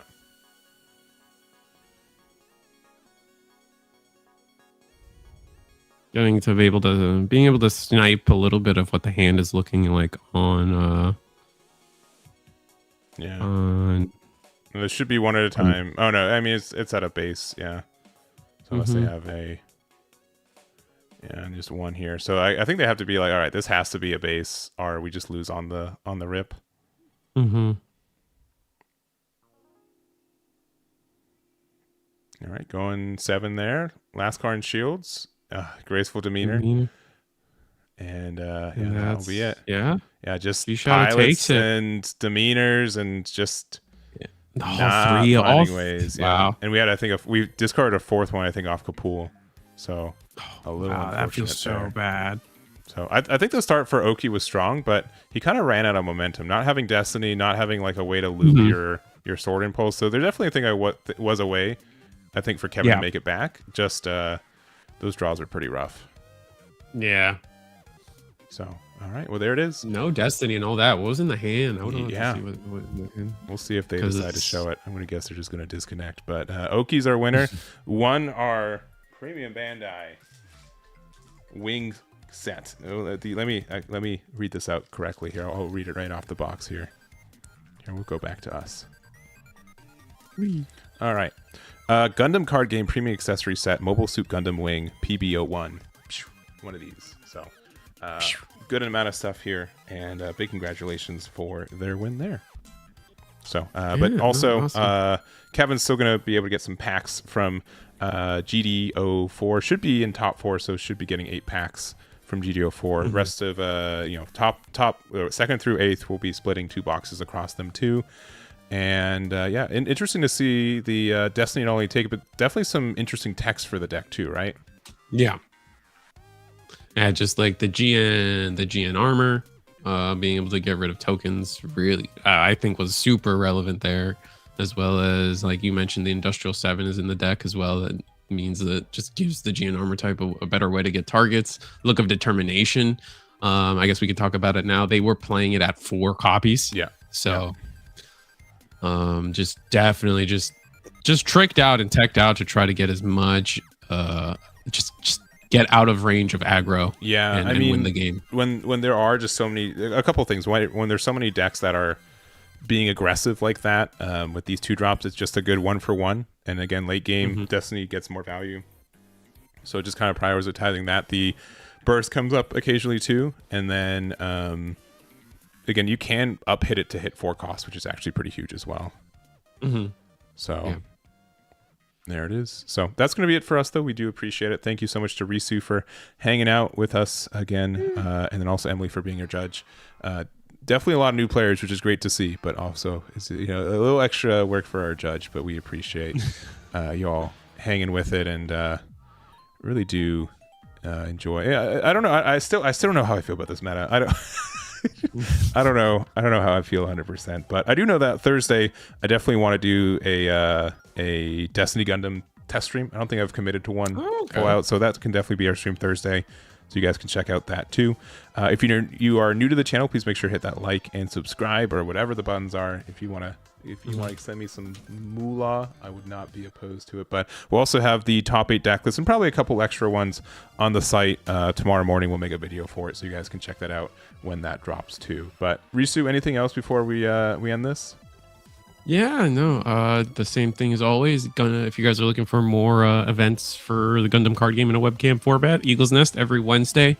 Check us out. Check out my channel. Definitely stream it every Wednesday. So it's been a fun time. We've had our own fun with this format as well. And I don't think we've announced another MSA tournament, but that obviously ran super successfully well last week. So stay tuned for more of that if that's something you guys are interested for sure. Cool. Yeah, and we'll have that on the website too tomorrow, or after tomorrow, after it goes. And that should be it. Thank you guys for hanging out. Do appreciate it, and see you next time. Bye-bye. Bye-bye. Also, I'm not going to be in Montreal, but safe travels for those who are, and good luck, and I look forward to seeing your guys' successes there. So, all right, bye-bye. Bye-bye. Bye-bye. Bye-bye.